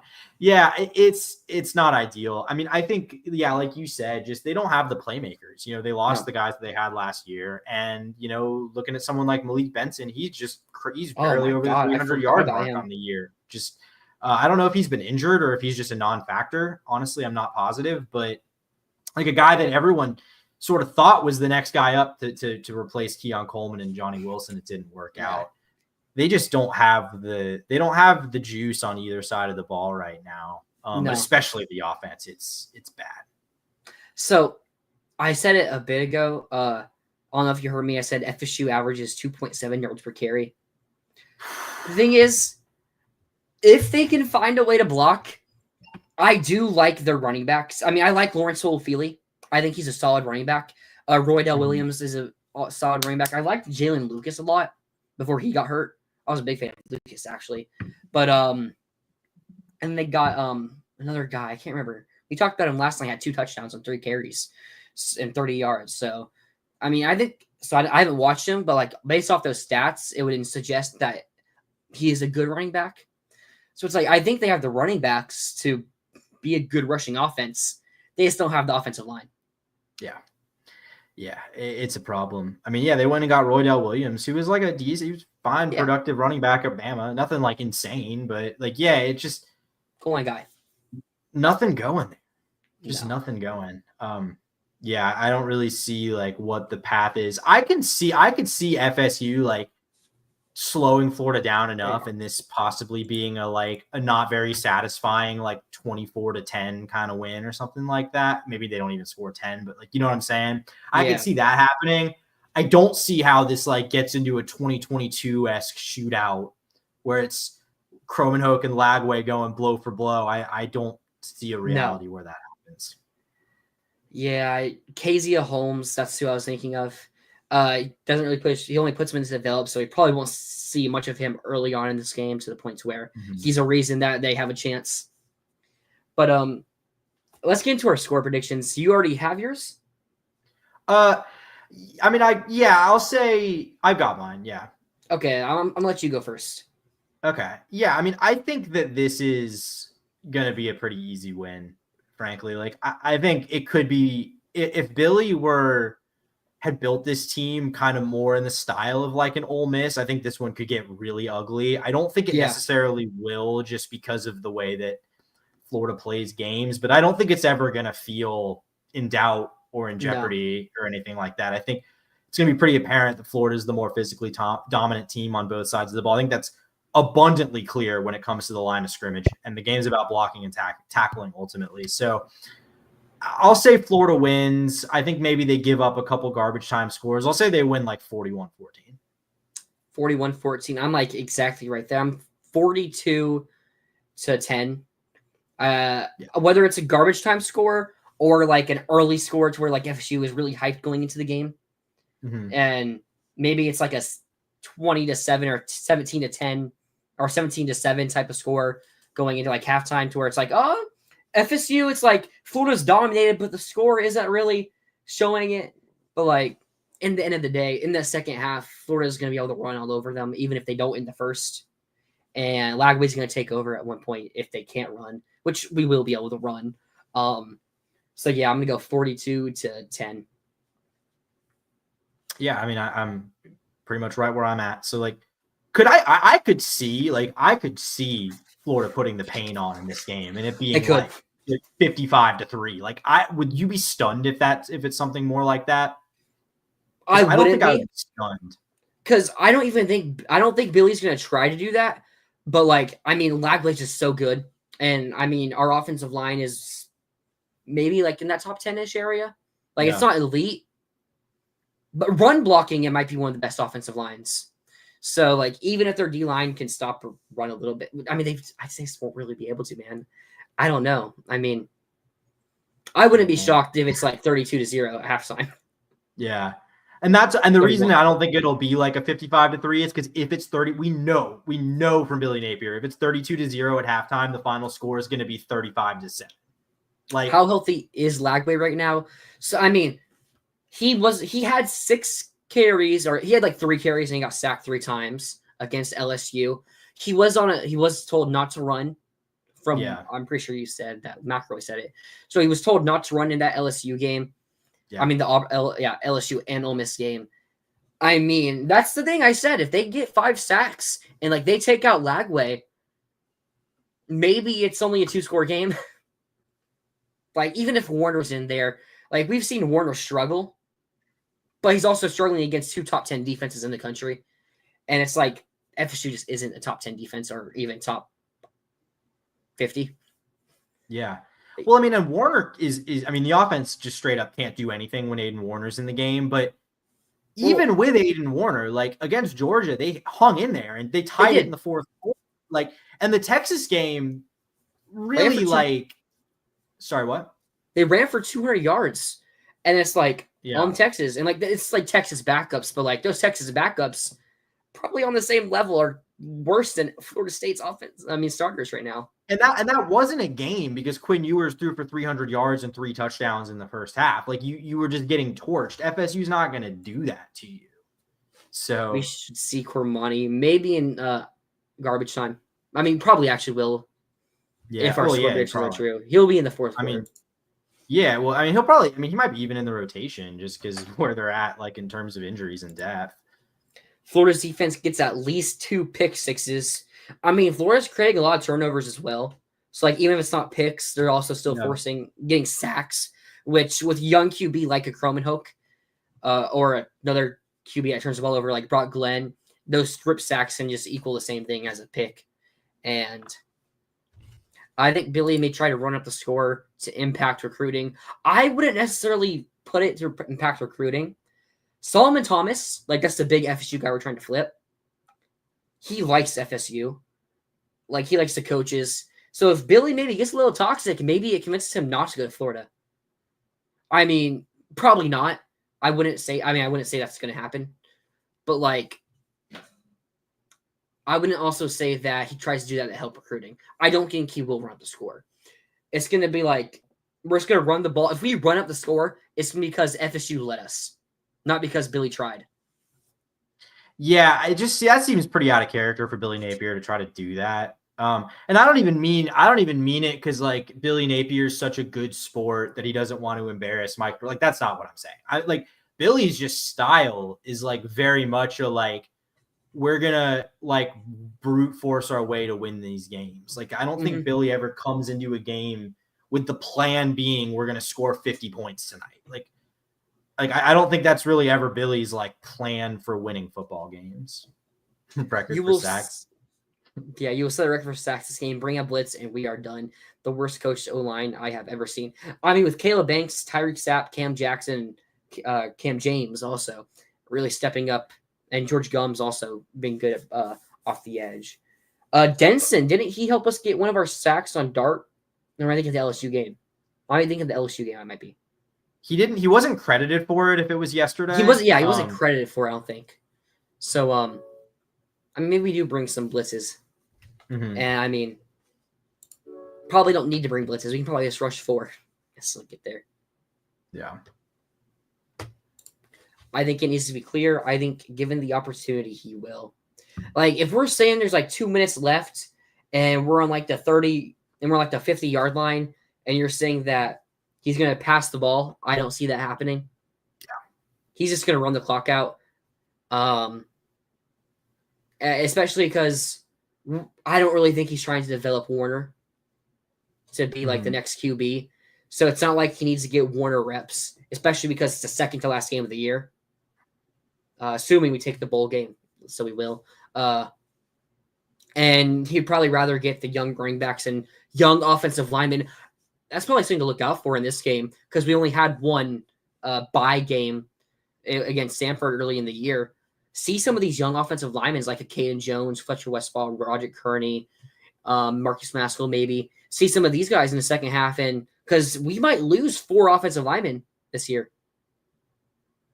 So, yeah. I mean, I think we'll probably lose 3 at most. Barber or Slaughter will stay probably. But like we're going to be losing Davis and George on the right side. Slaughter and Barber maybe. Harris will still be here. But it will be nice to see the young guys on the offensive line step in. And Bryce Levette, probably my favorite offensive lineman. How could I forget him? Yeah, the only thing I would add too is I don't necessarily think like if this is a 31-7 game and it's like a little bit sluggish, but Florida like it's never in doubt. I don't think there's going to be a question. Like I think it'll be pretty clear at that point which program is heading in the better direction. Like I don't think the margin's going to be that impactful in terms of like recruiting perception. FSU will be too scared to throw the ball down the field. That's what I thought. But then you had the FSU fan earlier say, nope, they're just going to chuck it. I mean, maybe Mike Norvell has it be into this team that they're going to need to check it down a bit. But I mean, they do got to know that like the best way to beat us is just get guys behind us. Like that is definitely the way Florida has struggled the most in these like last few games, just giving up big plays in the passing game. So if you can, I was going to say our corners can keep up 1-on-1 with FSU's receivers. It's not like they have a Trey Harris, a Justin Watkins, or Aaron Anderson, or Kyron Lacey, Chris Hill. They don't have anyone that would be on the top 4 of either LSU or Ole Miss. Yeah. Like Ja'Kai Douglas is solid. So like maybe, but like I also trust that Jaquez Bridges or Dejon Johnson. And then and I don't think FSU's offense is complex to where they're going to be a Castell or a Thornton. Yeah, probably not. Yeah, I mean, I think that's maybe their best hope, but probably not realistic. That's also the case. I mean, starting either at QB with not very good arm strength in DJ, or not very good confidence in DJ. I do wonder who they start at QB this game. Because DJ, I said I do wonder who they start at QB. Mm-hmm. I mean, I'd assume Crotman Hoke, but like, I mean, maybe it's DJ Healy. When was the last time DJ played in a game? He played. I saw him on the stat sheet for last night. Wait, he played? He did? Maybe I totally thought he was like done for the year. I did not realize he was still coming into games. Maybe I'm wrong. I thought I saw him have 2 passes. No, you're right. It looks like you're right. No. He hasn't played since according to ESPN. He hasn't since September 28th. Yeah. Okay, I don't know what else. I think he's out for the year. Yeah. So, okay. I guess I missed something. It's probably Glenn or Croman Hook, and I would think it's Croman Hook. Maybe I was looking at a different game. I don't know. So yeah, I'll probably be Croman Hook. He had 200 yards against Charleston Southern, so it's like, 200 yards against Charleston. I just don't see how we don't beat them by 30 points, 20. I'm probably going to take that spread for Florida. I don't see how you wouldn't. What is the spread right now? Depending on where you're looking at, it's somewhere between like 13.5 and 15.5. Okay. Wow. Which I would take. I think I would take Florida to cover that also.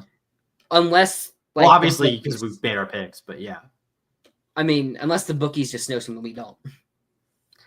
I mean, they were right on Auburn last week.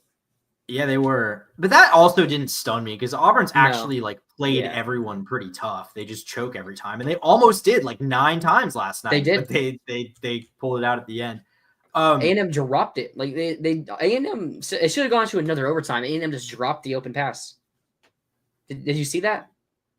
The 2-pointer. Yeah. Just straight up dropped it. No, I mean, like I see the comment from Robert. Like, sure, like anything can happen. I mean, we've seen it. Wild things have happened, but I struggle to come up with like a narrative for how Florida loses this game. And like, I'll just be straight up. If Florida does lose this game, you can kind of undo everything I've said about Billy Napier the last 2 weeks, because I will be I think I will be completely off this ship if they don't win that game on Saturday. And to carry on, you've seen a lot of stuff happen. Like, you're thinking of like big upsets. Usually they happen early in the year, and like it turns out the team is not as bad. Like Vanderbilt against Alabama. It turns out Vanderbilt's a solid team that Alabama 100% underlooked, and then Vanderbilt came in and won that game. And Diego Pavi had a game of his career probably. Yeah. So it's like, when do you think of these last weekend of the season upsets that nobody saw coming? Like Iron Bowl, people expect it because it's the Iron Bowl and it happens every couple years. But like, when's the last time the non-favored team won this game? Also, this is different than like a 6-6 team beating a 10-2. Like FSU is 2-9. Yeah. Like they should be 1. They should be 1-10. Like they honestly should be 1-10. I hate when people say like rivalry throw up the records. I mean, look at the rivalry. When's the last time the difference? It's a factor, but not it. I don't think it makes up for a talent and motivation differential this vast. Again, when's the last time the underdog team won? Like last year, Florida State was favored. They won. The year before, Florida State was favored. They won. And then 21, Florida was favored. They won. Didn't play in 20. 19, were they Florida favored was favored at home in 18? They might have been favored. They were 100%. They were. Okay. Florida was like a top 15 team, and FSU was. No, and I'm saying FSU might have been favored. They were still like a 9-win team that year. No, I think in 2018. No, they weren't awful. They weren't. They were like 6 and something. Like, were they that bad? Okay, yeah, maybe they were. I could be totally wrong. I'm pretty sure because we destroyed them too. Well, then the last time that there was an upset in that series probably would be like 2012. Because that was Willie Taggart's first year. Yeah, they went 5-7. Okay, never mind then. Yeah, so the last time there was an upset was probably when Florida went to Doak and won in 2012 with Jeff Driscoll. Unless 2015 or 16 was an upset, but I'm a hard time believing those. I'm 100%. Because especially 2015, I mean, both those years. Florida didn't have a QB in those games to play. Yeah, the rankings were similar. 15 was at home, but yeah, it was pretty obvious that like neither of those were good. Hate it if you want to. It's true. It's just, I mean, I feel like it's honestly the same case for like this most games. Like the odds of it happening or the odds that they have happened is kind of very similar to like other games. It's just you play that team every year. So like that one loss that Vanderbilt had to Alabama. Or Alabama's actually a bad case because like they rarely get upset, despite anyone beside Auburn. I can't really think of it top of my head, but it's just like you play that team every year. So if there's like a one team that's a huge favorite, and then they get upset by them once every 7 years or 6 years, and it's like, oh yeah, anything can happen. But it's just like they're bound to beat you like. Unless you're like Florida versus Kentucky for 32 years. Well, anything can happen in any. I mean, Florida could have lost to Stanford. Like they've lost those games before, but like I have a hard time believing that FSU is getting motivated. I mean, especially because they don't even have the cost us a bowl game. Like they don't even have that anymore. No. But I mean, choke at Doak like that. Like both those teams were good. Like those were like this isn't what we're talking about here. We're not talking about like an upset. We're talking about a team that's as hot as anyone in the country losing to a team that went 1-8 in ACC play. If you were making the line for this game, what would your line be for this game? Or if you like had to bet it and like you got to pick the spread, where would you the not maximum pick Florida? Yeah. Yeah, the maximum, I'd say you had to bet at the game. At 21 is probably where I'd start to get a little iffy, just because I don't necessarily trust Billy to like put his foot on the gas like that. I was at like 20, it's like 20 and a half or like 19.5, so something like that. That's where I was, because I could see this game end up being like 37-17, where FSU just has like a couple late garbage time touchdowns because we put in a walk-on Toombs, and then the FSU still has the starters in because they're young. But like outside of that, like probably 20 points. But like I also think we might win this game. I mean, we both predicted us to win this game by. What did you have again? I had 41-14, so I had a 27-point margin. 27, and I had 42-10, so I had a 32-point margin. So I mean, realistically, we should be able to win this game. It's just like, anything can happen in any game, but it's just like you're not gonna predict that the 1 in a million, the 1 in a million chance, because anything can happen. It's like Florida, Mississippi State. No, because that's only a 7-point spread. Like, I don't know. I'm not going to count it. Anything can happen into my pick. Yeah, well, I mean, it's like, ultimately we're picking this game based on what teams have objectively shown on film and the way the trajectory is going, and like couldn't be more divergent for these two teams. One's trending in a clear direction, the other's trending in clearly the opposite direction. So you're saying FSU will play? Like, they'll lose, but they will play? I agree with that. I do agree with that. I said I think it might be like a 17-7 type of game at halftime. Even if FSU tries their absolute hardest, Florida is just substantially better than FSU is. So the point, like, we should still win this game by 20+ points. Yeah, I mean, I think you're going to get as motivated in FSU as you possibly can get with a 2-9 team. I don't think that's going to be the problem here. I think the problem here is that they're a much less talented team. I mean, they're less talented in true talent. They're less talented in just eye test, like just watching the two teams play. So that's more what it's about here. And Clayton, this is kind of what I did when I'm making my pick. You can't ignore it. It's something but it's not something you can ignore. My pick, when I started off, I was talking about FSU's path to victory with like getting sacks and then checking down the ball to beat us. So like I didn't ignore it. I just don't think it's going to happen or is even likely to happen. Yeah, I mean, I have them scoring 14 points, so it's not like I think that we're just going to completely shut them down and they won't be able to do anything. 63-3. Thanks for subscribing. Make sure you also like the video. Thank you. We are talking about Billy Woody. I assume you're talking about like in this game. Like, I mean, Vanderbilt in that 2022 season and Arkansas last year, okay. You do see that he's lost bad games like Vandy and Arkansas last year. But it's like, I guess, I don't know, man. It's like, we're so much better and we're playing really good football. Like when we lost to Arkansas, it was after getting blown out by Georgia. Now, when we did lose to Vanderbilt, we actually blew out South Carolina the week before. So there is that. But it's also like we have an elite QB to the point to where it's like Billy just can't screw this up. I would just, and I'd also say that, like, at no point when we've taken those other losses did we have as much momentum on our side as we do right now. Like, I mean, the Arkansas thing, they had just barely gotten past South Carolina, had just lost to Georgia in pretty big fashion. Like, the way that this team is playing right now is the best by a wide margin this team has looked in any, like, month stretch under Billy Napier, like, at any point. The most consistent week in and week. I mean, we've seen individual games where they maybe look that good, like Tennessee last year, but it never led to anything. This is the first time it's actually seemed to be something sustainable week to week that you can count on. Yeah, we both agree with this. Billy is not running up the score. Yeah. Like he's not. And again, I don't running think up the it's like score. a moral thing. That's just No. not his style as a game manager. I think it might be a respect thing. I mean, I feel like we've Maybe. seen Billy. He's really respectful.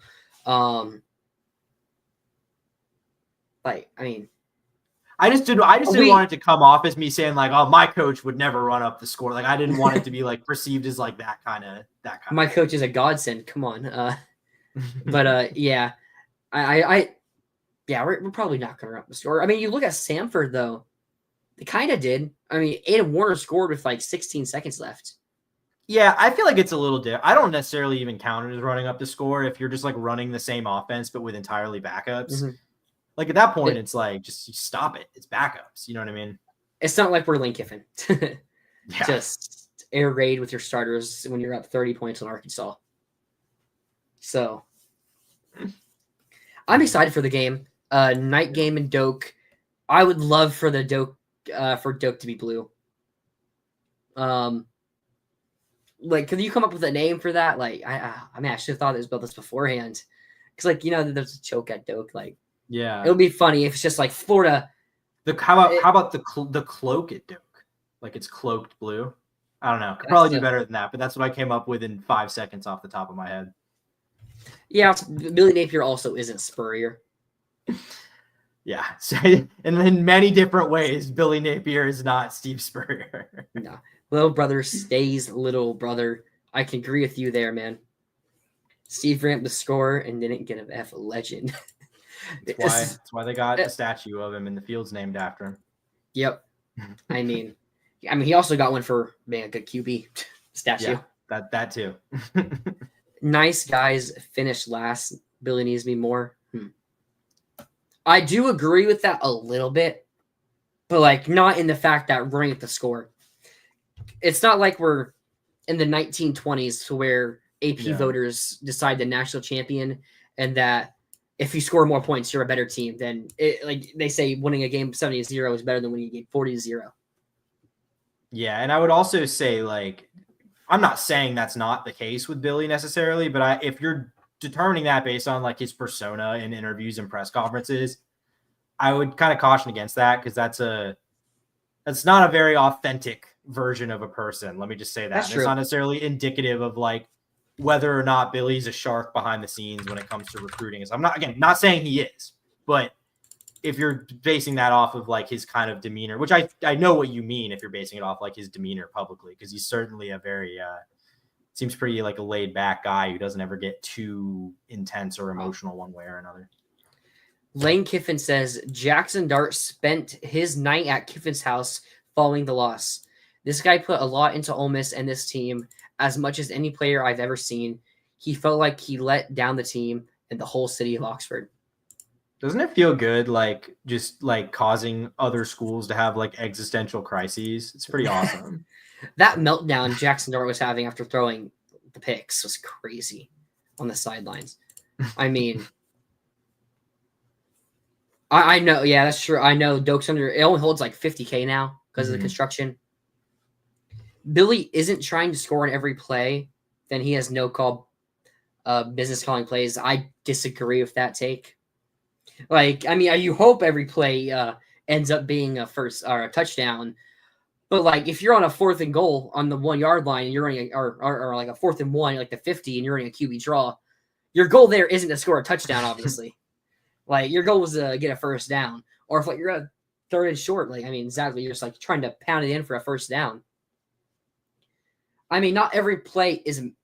If you try to score every single play, it's probably gonna have a less efficient offense.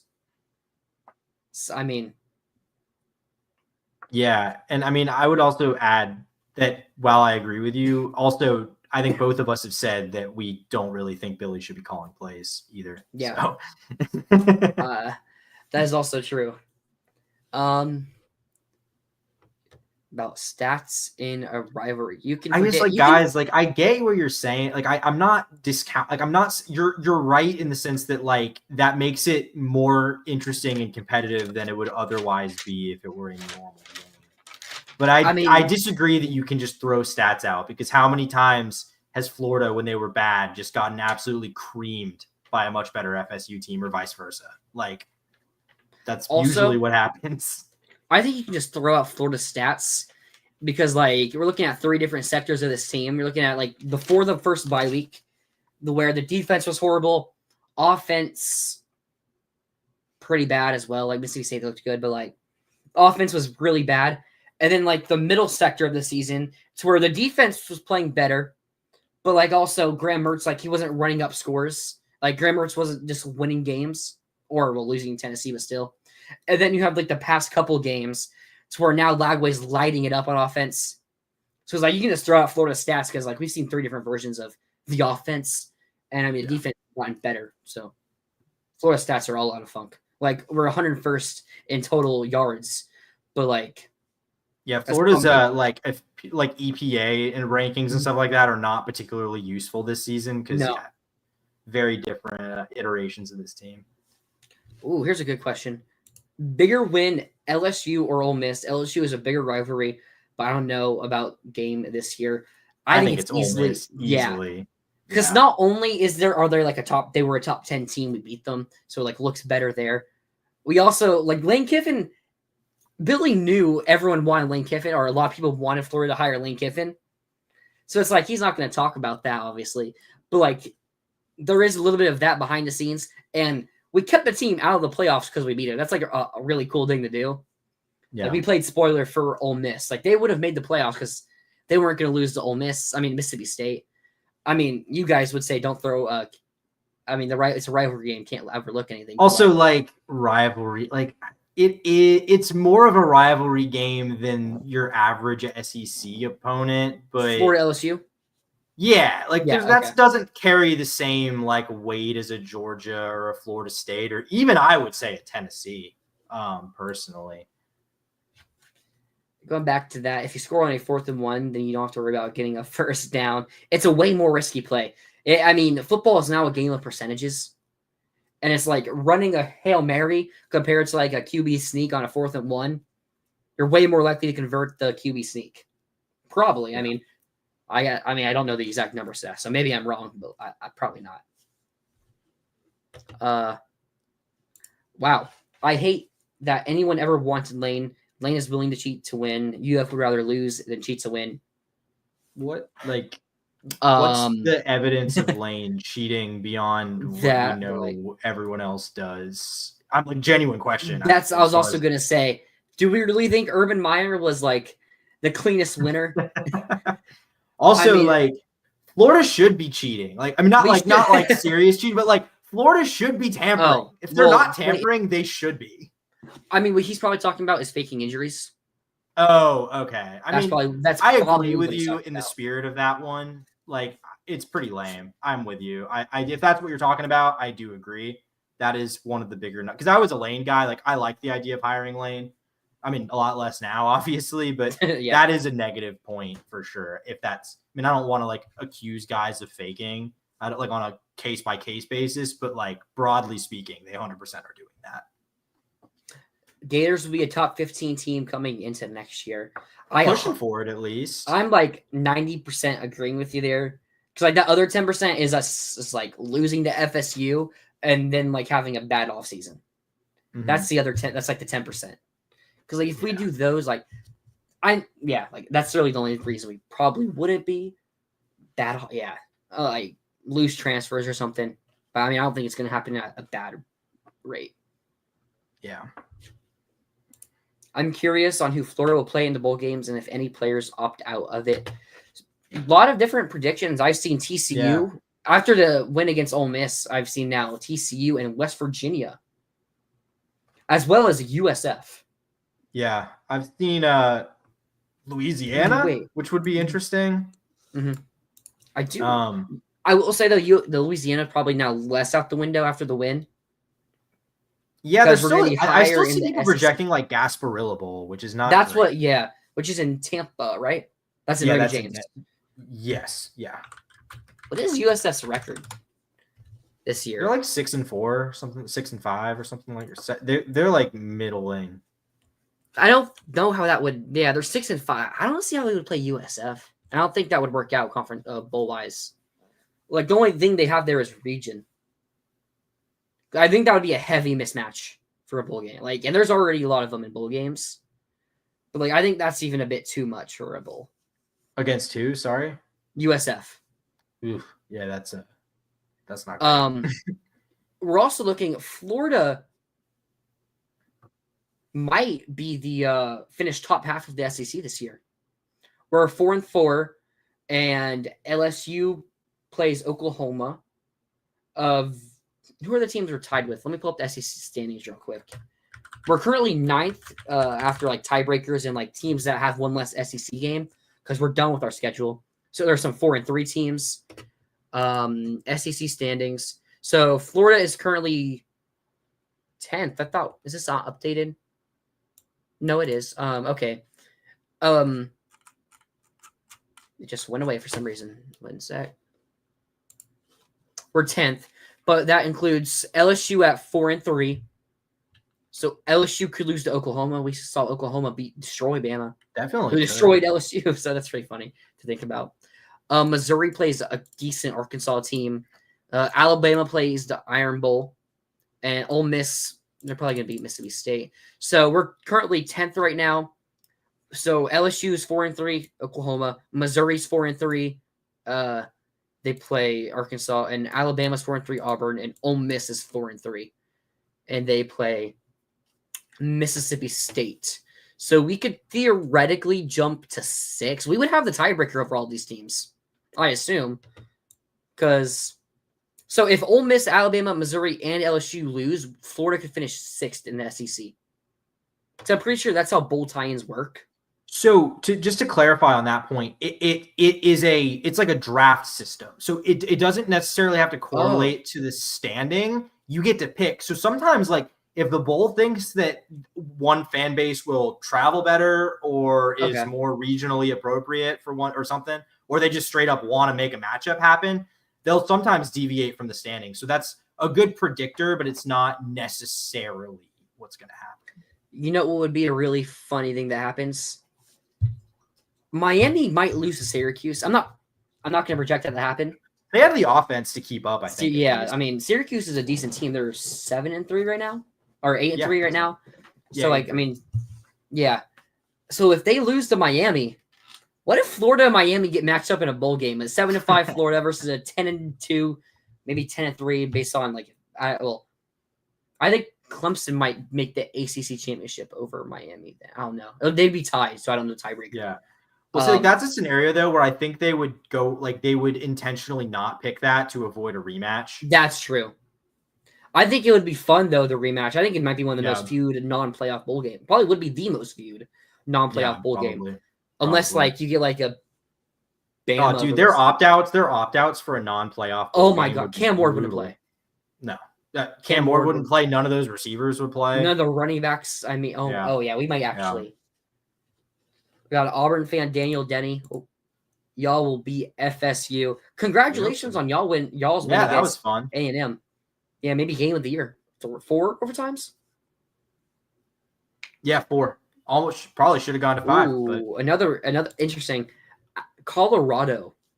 I don't think they'll have the opt-outs because coach. I mean, I don't think Shadur's going to opt out on his own dad. Unless he encouraged Shedeur to opt out. Maybe. Yeah, that's kind of the thing is I wouldn't be surprised if Dion was like just opt out. If Shedeur and Travis Hunter played no bowl game, I would be a little surprised, not gonna lie. Who would intentionally avoid a rematch that sells better and is better for TV? It's a matchup people have already seen though, so there's fatigue to it versus if they had Miami draw Ole Miss or something like that. I mean, there's 2 ways to look at it. Yeah, I mean, there's 2 ways. I see your point. I don't know if I would agree that it sells better. I think they generally want to avoid doing that. Like, I mean, if they just don't happen, bowl rematches don't happen very often. They do deliberately avoid them for the most part. And I bet they'll also do the same in the playoff, by the way. Like, I think they'll avoid setting up rematches in the first round of the playoff if they can. Never seen that. The rematch always gets me. I mean, bowl rematch. I'm not quite. Maybe I'm misunderstanding your point, but I don't think bowl rematches are very common at all. Like, no. Another interesting one: Kansas, maybe the two hottest teams in the country, Florida and Kansas. I mean, both of them played spoiler. Kansas probably just eliminated. They did probably just eliminate Colorado from the playoff. Florida just eliminated Ole Miss from the playoff. I mean, that'd be a pretty interesting matchup. I think we would win it because I think the Big 12 was just a huge step down. But like Kansas is a hot team, and I mean they have the good offense, so maybe. Well, I think you're saying if we played Kansas or if we played Colorado. Sorry. Kansas. Ooh, that would be really interesting.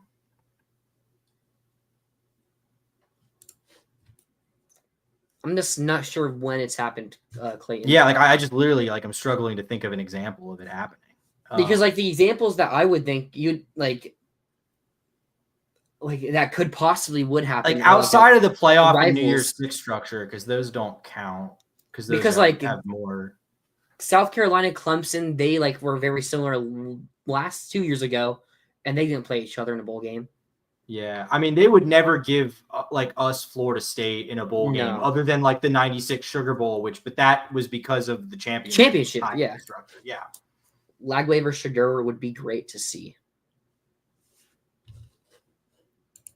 So but those these were again, championship games. Yeah, those were championship games. That's different than a bowl game, which is literally just about like you can't snub a team from the championship just because it's a rematch. But yeah, I don't think they're like and Georgia versus Bama, they didn't play in the first round, so there was a chance that game didn't happen at all.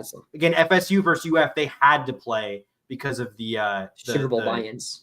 Yeah, or not buy-ins, but it was also the alliance, the bowl alliance, the whatever it was. I'm blanking on what it was called, but the championship system from the '90s. Yeah, very weird, confusing stuff back then. Yeah, I don't really know. I wasn't alive, so I don't think we'd go to the Hawaii Bowl. I don't know if that's. I don't think that's a possibility. I don't know what the tie-in is for the Hawaii Bowl anymore. Let me look up SEC bowl game tie-ins. I know like one of them is Las Vegas. There's like of the lower tier ones, like the ones that we're probably looking at, it's like Las Vegas, Gasparilla, Liberty, I have them right here. Music City. Yep, you got it. There's the Cheez-It Citrus Bowl, which is probably the top one. Mm-hmm. So that's the best one outside the playoff structure. Yeah, it'd probably go to like Bama or Ole Miss. Yeah. The Duke's Mayo Bowl, that's a possibility for us. The Las Vegas Bowl, Liberty Bowl, ReliaQuest Bowl, Texas Bowl, Gator Bowl, Music City, Birmingham, and Gasparilla. So I'm not sure if that's an order, but so you said like the order of the teams in the play and the rankings get to pick which one they play in. So I would assume if that's the case, the Gators would probably Citrus Bowl is all if the Gators were in control, like say Bama and Ole Miss all lose, they'd probably pick Citrus Bowl. That's in Orlando, isn't it? Yeah. So they probably pick that one first. Maybe the Gator Bowl. I think Gator Bowl is a pretty interesting option, which we haven't played in the Gator Bowl since the 2011 season. Yeah. Yeah, I mean this is the most likely case we get a middle tier bowl. Yeah. I mean, really, I think you're looking at Liberty to Gator somewhere in that range, probably. And honestly, the only really like prestigious one, like now we have the playoffs, like the Citrus Bowl, maybe the Duke's Mayo Bowl because it's kind of fun, like having the coach get Mayo on. Like outside that is kind of the weird thing. There's like not really prestigious non-playoff bowl games anymore. These are all kind of just like, I mean, Citrus Bowl is better than the ReliaQuest Bowl. Yeah, but which actually the ReliaQuest, I forget that's the Outback Bowl. I was actually just looking at the Outback Bowl. So yeah, so yeah, you love these new names. Yeah. But I mean, like Bloomin' Onion, the SEC one. When the SEC one. Could be looking at Las Vegas again, which is where they sent us 2 years ago. Which we would probably play like Arizona State. Yeah, because that's the one that has to be a former Pac-12 team. Yes, so it's like an Arizona State, a USC maybe. Could be Washington. Yeah, is Washington in bowl position? I think they are. Yeah, because they beat UCLA, so they beat UCLA last week and have a bye week before they play Oregon. So they're 6-5. Okay. Yeah, I mean, really beating LSU was. I mean, Ole Miss was big for like having a choice at the bowl. So like now we're guaranteed to be above like an Arkansas or Bill. Oh, actually, I don't know because they're 3-4. But like now we're guaranteed to be above an Oklahoma, or if Auburn ends up winning the Iron Bowl. If they win the Iron Bowl, then you will be like one of the first choices. So, they should just use bowls for the. Well, they do use the. Yeah, I assume he's saying instead of the first round home site games, which like. I get what your point is because these bowl games are literally totally meaningless now, but I also do think the home playoff games are sick. Like I'm very excited for that. You do at least get an extra 15 practices, is it? Oh, it's worth it to make a bowl. Like the benefits of making a bowl are worth it, but the actual game itself is pretty meaningless. Yeah, okay, that's fair. Yeah, the game really won't tell you anything. I mean, it told Florida a lot in 2022 that Jack Miller wasn't the guy, but I assume they would be able to tell that. Yeah, I would also say it told you a lot the year that they got killed by Oklahoma in the Cotton Bowl, and Dan was like, "Well, this was actually the 2021 team," and he was right because the 2021 team is bad. I mean, the 2021 team when like almost beat Bama, destroyed Tennessee. Like, well, by the end of the season though, it was not like when they quit. Like, yeah. I mean, Dan Mullen quit. Like, that's an interesting point. Like, if they do, because I mean, Florida Miami, I think would be the most viewed non-playoff bowl game. But like, I don't know though, because like I think a lot of people will be like, we already saw this and Florida got killed. Like, I mean, we don't think that because we're more in tune with Florida than most people. Like I think fans, but more of a factor of that would not the fact that they killed us early in the year. I think more of a factor that would drive people away is for like Cam Ward's and like all of the Miami team to opt out. That's also true. I think that's a big very much like FSU Georgia last year, where it's like cool on paper, but like not actually. Oh my god, yeah, 63-3. Yeah, that's fun to look back at. I mean, South Carolina, what bowl South Carolina want to play in? I mean, South Carolina might be playing in a playoff game, man. Yeah, that's true. They have a path. They have a real path if they beat Clemson. Yeah, that game might sell out the Citrus Bowl if UF and Miami played in Florida. Yeah, I mean, I might go to that if I might go to the bowl game, assuming if they're probably playing. I don't think we have a very clear path to the Citrus Bowl though, because I don't think we're gonna jump multiple 3 or 4 loss SEC teams to get the highest bid. We would have to jump Ole Miss, who would have to lose Mississippi State, and that's assuming Ole Miss would pick the Citrus Bowl first. Alabama, who would have to get upset by Auburn, which is possible. Missouri to get upset by Arkansas, which is possible. And LSU get upset by Oklahoma, which is possible. But like, we would basically need all of those to go right. And then still, even if all those go right, A&M probably won't make the playoff. They'll be above us. And South Carolina, I'm not going to say they won't make the playoff, but I have a hard time believing a 3-loss team will make the playoff. And they'll also be above us. Yeah, I mean, there's no chance that like there aren't teams with better records than we are that don't make the playoffs in the SEC. Like that 100% will happen. So going to the Hawaii Bowl because you want to go to Hawaii, that's fun. Yeah, more power to you, Dave. Well, I'm looking for the tie-ins for the Hawaii Bowl. I actually have zero clue. I think it's like Mountain West or something. Let me look for it real quick. Hawaii. Also thrown into mix, which is an alternate of the Armed Forces Bowl last year, has whoops. I'm not 100% sure. Because I know they're changing like every year. I do not. I thought the playoff is late. We're at the point where the 12-team playoff, you're having people say that Tennessee shouldn't make the playoffs, or we might get a 3-loss team in, whether it's South Carolina or an Alabama still has like a 32% chance, which I feel is like really high. But they still have like 30+% chance to make the playoffs at 3 losses. And if a 3-loss team makes it for like an Alabama, people are going to be complaining. I think this would have been like the perfect year for like an 8-team playoff. That's what I wanted, 8 teams. With like no auto bids, because then you'd be looking at like Oregon as the 1 seed, like a Texas or a Penn State or Ohio State as like the 2 through 5 seeds. And then you're having like the 6 seeds be Georgia. And then who else is there? Maybe Miami or SMU. And then like you have a last spot, Indiana or Tennessee. And then I think that's really like it. I think it's gonna be interesting to see Tuesday where they have the rankings. So yeah, I mean, I could talk about the playoff thing. Like, I was fine with 12. I could honestly, I could even be fine with like 16, like the FCS does. it is a really big stretch. That's a lot of football games too. It is a lot of that is the other thing. It is a lot of football games, but these guys are also potentially about to become employees in the next couple of years. So the dynamic and relationship there might change a little bit. Yeah, I mean, I think you just get to a point with like 32, whereas like maybe that is what Division II does. And I know FCS is 16. If Division II is 32, that could definitely be the case.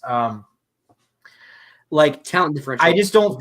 Yeah, there's not the same kind of disparity you see. Like there's not quite the like haves and have not setup that you see in high level college football. Like I think you just get to a point where like even 12 is Division II 28. Okay. So like I think even 12 could prove to be a stretch, whereas like you could very rarely see the like 11 or 12 seeds really make a deep run. I'm not convinced that's going to be the case, but I think it could be as we get into it. If you're looking at a 32 team playoff, 1 seed Oregon against the 32nd seed, that's like a Washington State. Oregon's just going to beat Washington State by 50 points. And then like a 2 seed Ohio State against, I mean, again, like honestly, a 32 team playoff looks the best for like the SEC and Big Ten. Because then if you have like a SMU or like a Miami who's like a 5 seed and they end up playing like the 20, like 5 seed would play the 26th team. This is so cursed. Which could be like Florida. Cursed setup. Like the 2016 could be like a Florida or a Oklahoma who just destroyed Bama. Yeah. So it's like you're looking at like that team who, I mean, Florida DJ Lagway might beat Miami. So it's like then you're kind of just screwing over the smaller leagues because they have less chance, or they have a higher chance to play a higher bid league team. Just wait to see how people react when they do a 32 team playoff and they still somehow only get like 3 ACC teams and 2 Big 12 teams in. Okay. Still ends up just being like 14 SEC teams. The games this year get our streaming SMU, Ohio State. Awesome. That's I think I might disagree with Tyler a little bit. Like I love the new system so far. I mean, we need to see it in action, but I'm very excited. Well, I also said SMU is like the 7 seed, or SMU or Miami as like the 7 seed. Yeah. So they would end up facing that 2 seed who like might be Ohio State. So it's like, I mean, I'm okay with it, the 12 team playoff, but I'm saying you're gonna have fans on Twitter who are like, oh, this team shouldn't be in, but it's like the playoff makes them be in. And they're going to end up going to the fact that, like, oh, a 2-loss BYU should have been in over them, over like a 3-loss Bama. Or, like, if you go to the 8 seeds, you have, like, the 2-loss Tennessee versus a 1-loss Indiana. But, like, I don't know. I'm fine with the 12 seed. I'm excited. I'm excited to see, like, how Boise State looks. Hopefully Tulane makes it. I think they're the best group of 5 team, but I think they are, but they're not going to get in unless Boise loses. Yeah. Well, I will say one thing I like about expanding the playoff is that, like, I will say I'm like in favor of anything that keeps people, fans, players engaged later into the season. And for the postseason, like we haven't yet seen a guy opt out of a playoff game. Not saying it's never going to happen, but it probably will be an extremely rare phenomenon. Even with an expanded playoff. So like ultimately, like if they decide that's the best way, like going expanded even more, like to get, to make these games more meaningful, then like, so be it. And like, these games are meaningful. Like yesterday's win for Florida, like in a normal season with the 14 playoff would have just been a funny result that happens and then you move on. Well, in the 12 team world, that changed everything about the playoff picture. So eliminated Ole Miss. Like, yeah. Because like then it just been like, oh, Florida has some momentum going into next year. This is live, John Smith. We're actually about to. I was going to ask, do you have any last thoughts on the stream, or on like anything we've covered today? I mean, just to kind of like, I mean, obviously you can look at the runtime here. We just hit the 2.5 hour mark. A lot to talk about. If we lost, we would not still be live. If we lost, we probably would have stopped being live about an hour and a half ago. So no, I mean, I think the reason we've had so much to talk about is because there's a palpable level of excitement within the program that there hasn't been in a very long time. Like I haven't felt. I mean, I guess maybe early 21, like when they, gave Bama a run for their money. But, like, really, I mean, it kind of felt like the LSU game in 2020, like the Marco Wilson shoe throw game. Like, that kind of felt like that was the last time it felt like things were heading in a good direction. Things seem to be heading in a good direction now. So, we'll see what happens. Obviously, I think incredibly crucial that they close strong, take advantage of the momentum on the recruiting trail and in the transfer portal. Don't let it go to waste. But big opportunity here to go get a big win against FSU and then hopefully go win a bowl game. And if you're 8-5, man, that's a heck of an accomplishment this year. Yeah, man, I'm really excited to see Gator football. Not from the fact that I'm a Gator football fan. I always would like to see this team, even if they go 0-12, but from the fact that now I can see this program going in the direction of has Heisman winning QB, hopefully a national championship in a couple years. So like, it's really got me excited for it. But I'm going to thank everybody for coming and watching the stream. Make sure you like and subscribe to the channel. And as always, go Gators.